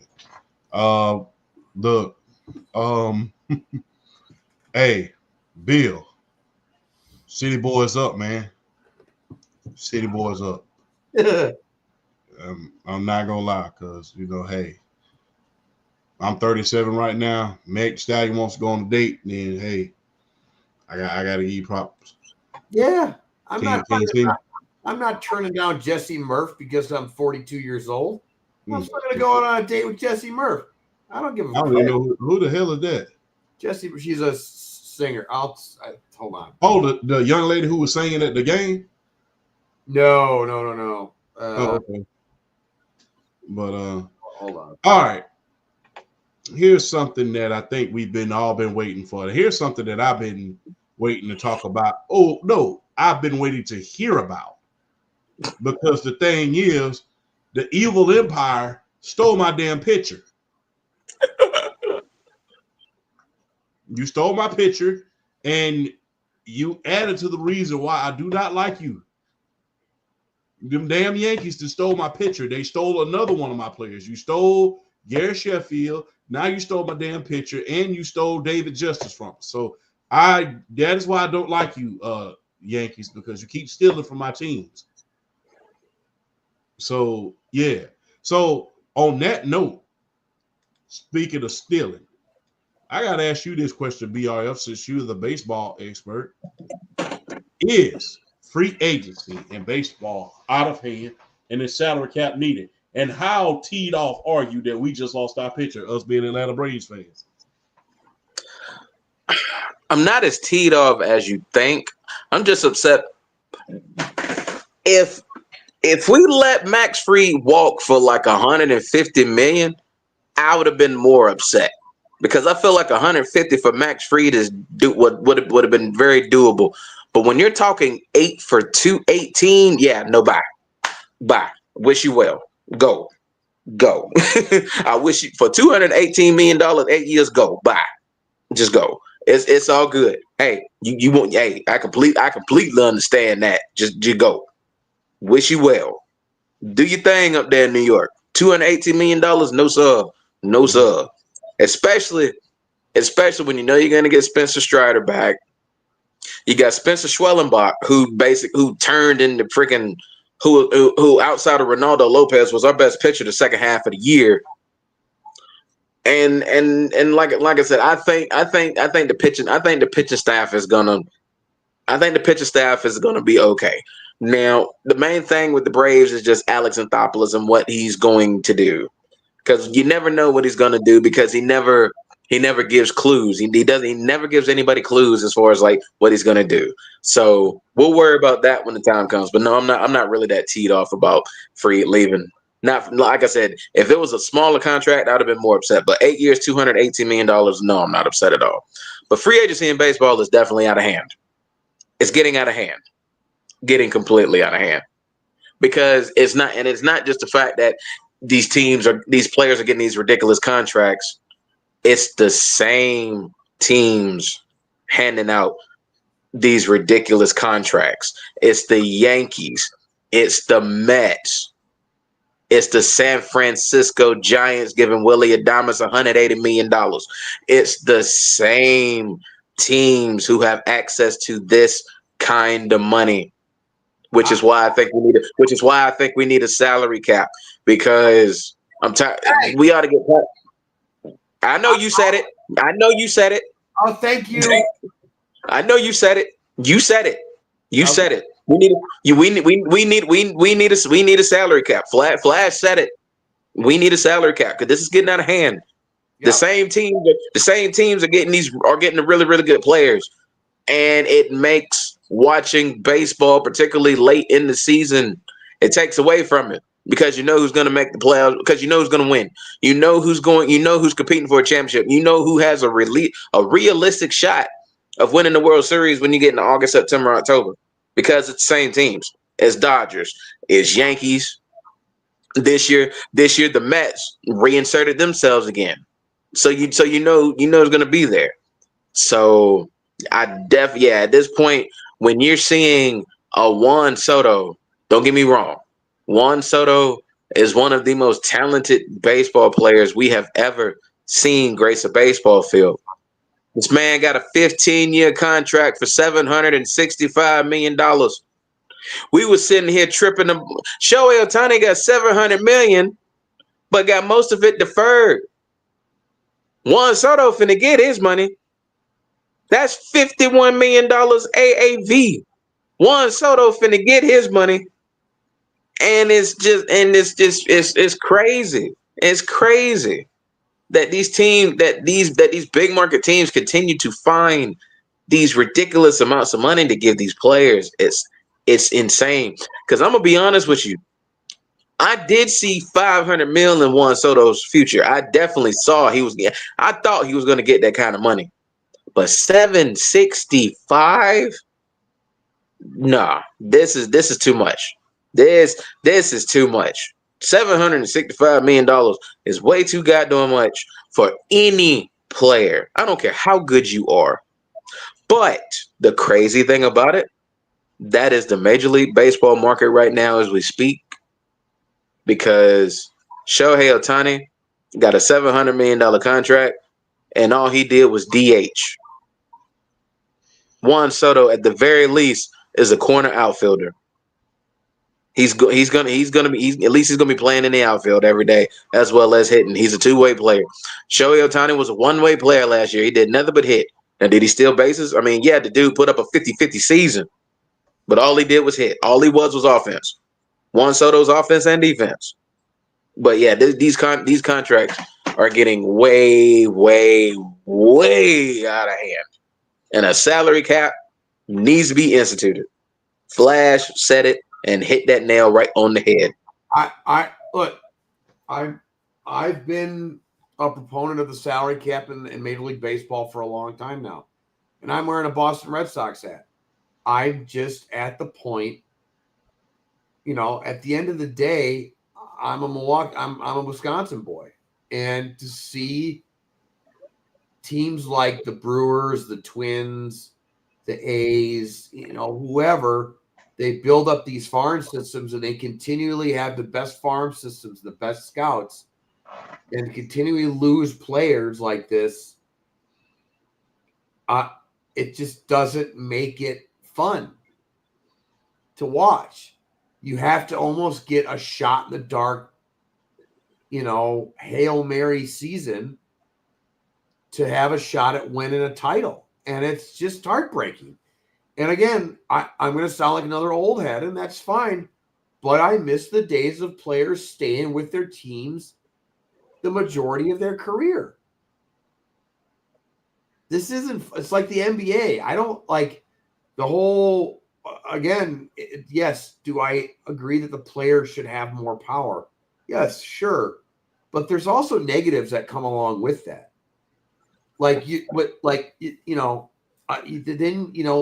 LeBron James, somebody like LeBron James shouldn't switch teams 5 times. No. Great players don't move that much. And no. And honestly, and I don't want to get on a LeBron legacy tangent, but it's hurt his legacy a little bit. Because you're not with a team. Like if Giannis leaves the Bucks, that's going to hurt his legacy. And I miss the days of players staying with their teams. And in baseball right now, it's the worst. Like you can kind of like with Ohtani, he was with Anaheim or the California, whatever. The LA Angels of Anaheim. Whatever. But like they wasted him for so long. Yeah, him and Trout. So like there's a little bit of like, I get it. Okay, fine. But it's like when somebody gets there to free agency, it's like, all right, it's going to be one of the major New York teams or the Dodgers or whatever. And it's like, it's just so stupid. It just is like, I wasn't even shocked. I was a little shocked it was the Mets. I was completely shocked. I wasn't a little shocked. I was completely shocked. I thought he was staying. Yeah, like I thought he was staying or he was going to go to, L.A. or wherever. So I was a little shocked it was the Mets. Anything to stick it to the Yankees is okay in my book. So I'm okay with that. But yeah, there needs to be a salary cap. It's time. Can I ask y'all something? Sure. Who was number 22 historically for the New York Mets? Mets? Yeah. 22 historically? Yeah. I can't remember. I can't think of it. Because here's the perks of his contract outside of that $765 million deal. He gets access to a luxury suite at Citi Field, 4 seats premium games, annual bonus awards on top of that, and security for his family. So that contract could damn well end up at $800 million, which leads me to my next question. Are we going to see an athlete on American soil, an American athlete eventually that is paid higher than, let's say, Cristiano Ronaldo or Messi? Oh, it's coming. It's coming. And it's probably going to be Major League Baseball. It's coming. It's coming. The fact that we're at players getting $765 million in a contract now, $1 billion is coming in the next decade. $1 billion contract coming. It's just a matter of time. It's coming. Somebody's getting $1 billion contract. Oh, my bad, Flat. My bad, BRF. I didn't mean to interrupt. No, you good. But I'm just saying, no, you good, champ. But yeah, $1 billion contract is coming in the next decade. It's coming. I actually think it's going to come. I think a quarterback's going to get it. $1 billion contract? $1 billion. I'm not paying you. I ain't no damn way I'm finna pay a quarterback $1 billion and you might get hurt the next year. Hell no. Dude, Pat Mahomes got half $1 billion already. But the thing is, that was I understand them paying him that. He had already won 2 Super Bowls, but that's what I'm saying. Yeah. The only way I see somebody doing that is if they win, like if they do the Tom Brady and they just say, okay, pay me. And like I see if another Tom Brady comes along and say, hey, I'm trying to get paid, and they pay him $1 billion contract. Because remember, Tom Brady, he won like 3 Super Bowls within his first 4 years. If something like that happens and he has the stats and the MVPs to back it up, I can see that happening. But that'll be something that I don't think the NFL salary cap would allow it. Maybe not. Maybe that's where I'm going wrong with it. I'm thinking Major League Baseball, and I'm giving you 3 names to look out for in the next, I'll say 5 years. I'll give you 3 names to look out for to get that kind of contract. Well, health allowing, and they just play up to their full potential. Well, I'll give you 2 because I think Bobby Witt already got locked up. Fernando Tatis Jr., Ronald Acuna Jr. Watch for those 2 in the next 2 to 4 years. If they stay healthy, if they get healthy, stay healthy, and play to their full potential, it would not shock me at all if one of those 2 got the $1 billion contract.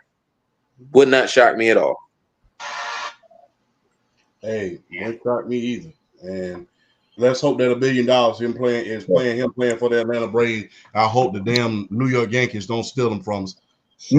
If I'm the Atlanta Braves, I give him an Ohtani-like contract.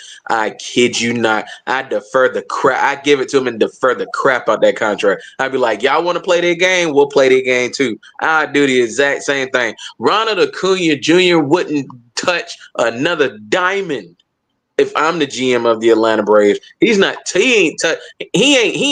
ain't picking up another field worth of dirt. Let alone leaving Truist. Just ain't no way.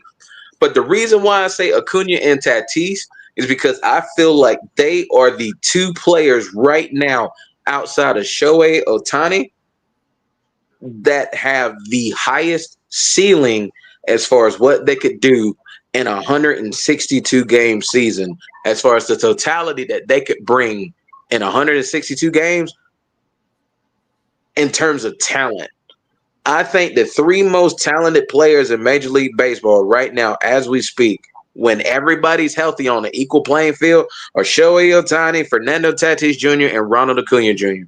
I think they're the 3 most talented players in baseball when everybody's healthy on an equal playing field.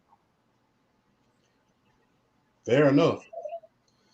I think, you know what, and I don't mean to expand the segment because this is our last segment anyway, but remember when we saw Alex Rodriguez, the 10-year, I think it was $252 million. I thought that was a lot of money. I was like, we're never gonna see another contract of this magnitude.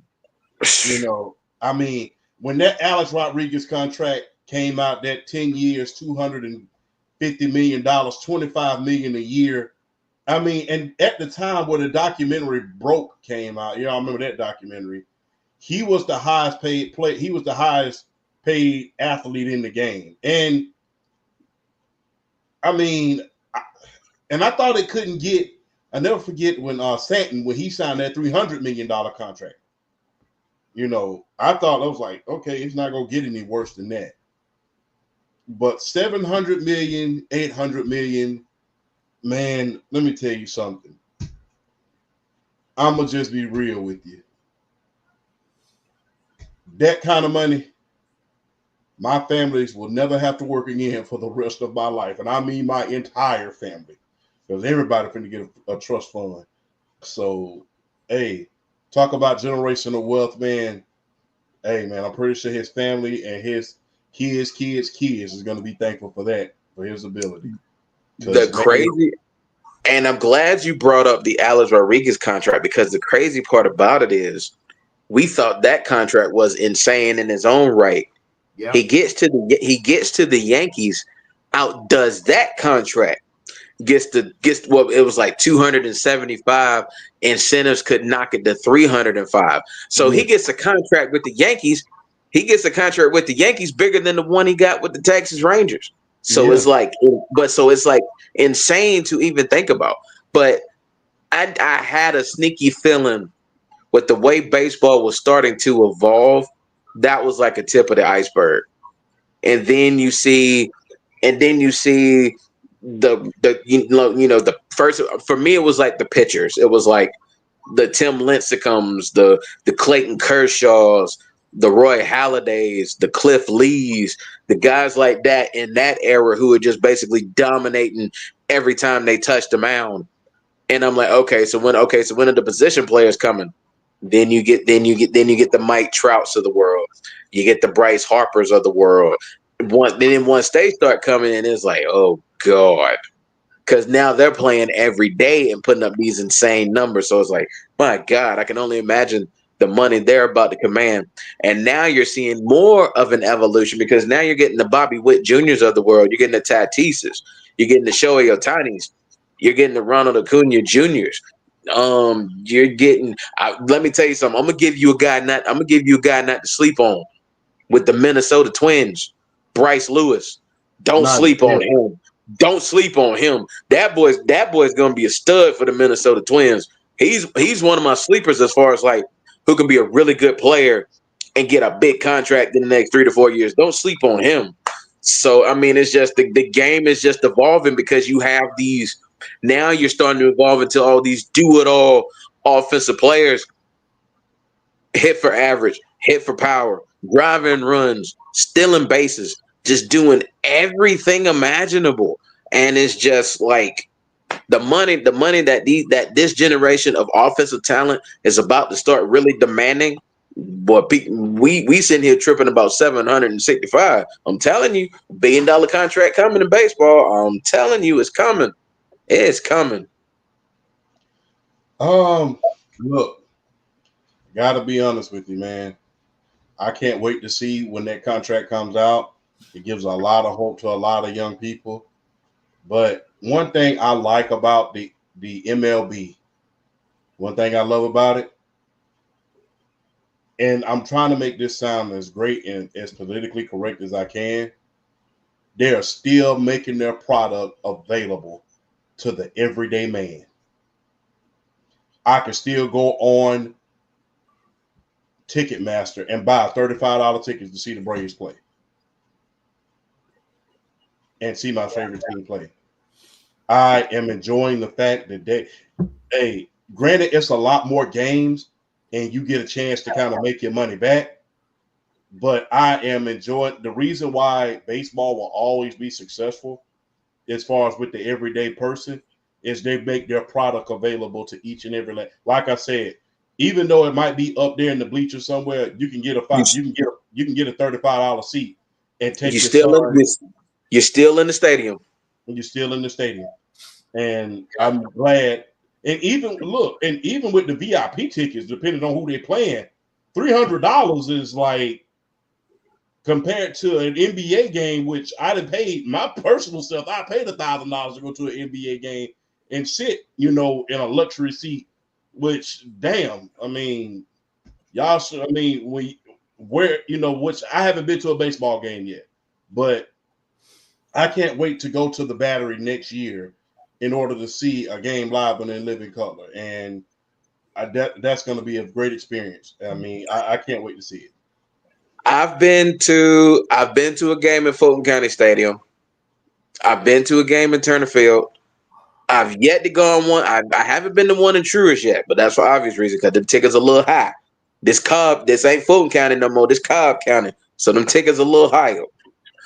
But the best seats I've ever gotten to a Braves game Champ, you gonna love this one. You're gonna love this one.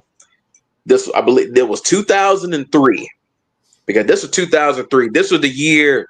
This was the Javi Lopez year. He set the record for home runs in the season by a catcher. This was 2003. So I got right center field behind the fence seats. Guess which team came to Atlanta? New York. Nope. No. This was a National League game. Okay. Bruh. I've seen Barry Bonds at bat, bruh. Oh wow. It was the San Francisco Giants playing the Braves in Turner Field. So I have literally seen a live Barry Bonds at bat, bro. I have literally seen one from the right center field seats, and it's crazy because the Braves won that game too. But man, you talking about fun? That was fun, and I'm trying to remember. I think Javi Lopez homered that night too, if I'm not mistaken.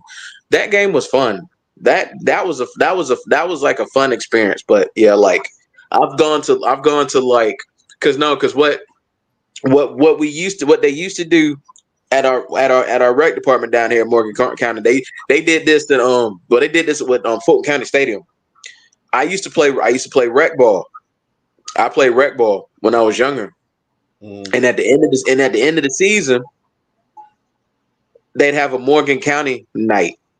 So we get to go to the game at Fulton County Stadium at the end of the baseball season. And it's like one of the best experiences I ever had. And then I've gone to like, and I think I've got to like, I went to like 2 games. I went to like 2 games in Turner, and I haven't been to one in Truist yet. But I'm starting to be like, you know what? The hell with the price. I want to go. I want to go. I gotta go to at least one. But yeah, 2003 San Francisco Giants in Atlanta is like right center field is like the best seats I've ever gotten. Yeah. So man, look, on that note, man, we're gonna take it offline, man. A hell of a show today, man. One of our better shows, man. Look, got into a lot of good topics, a lot of great topics, man. Even talked about some uncomfortable topics. But what I like about this group that we have, we're able to talk about it and still move on like it's no today. And that's the difference between authentic and being a content creator. When you're authentic, you're able to have those discussions and move forward. When you're just a content creator, you're not able to. So shout out to each and every last one of y'all. Like I always say, it's a privilege, a pleasure, and an honor to share the stage with both of y'all. So on that note, man, we're going to end the show off that way. Any final words from any of y'all?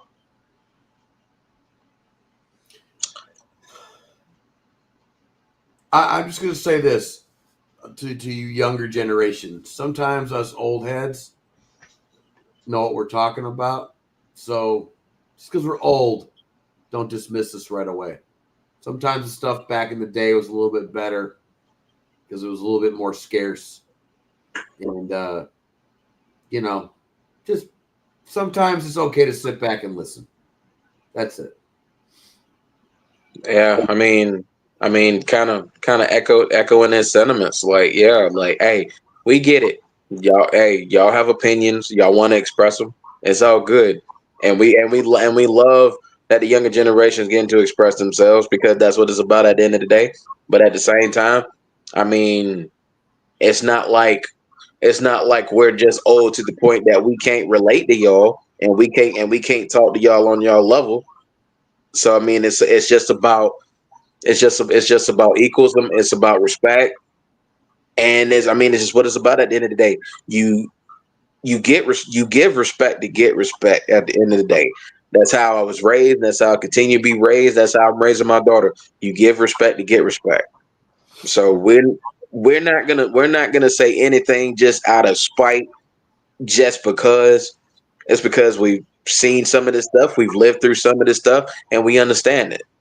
So at the end of the day, you know what I'm saying, especially with me and Flash being fathers, we're not going to steer people in any type of way just because it's all from life experience.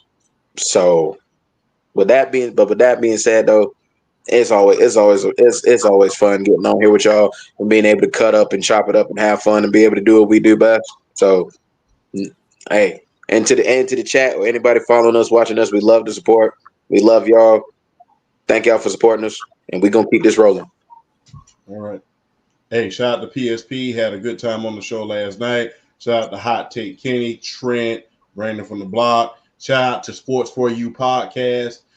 We will be joining you guys pretty soon on the wrestling side of it. And hey, man, cherish your loved ones.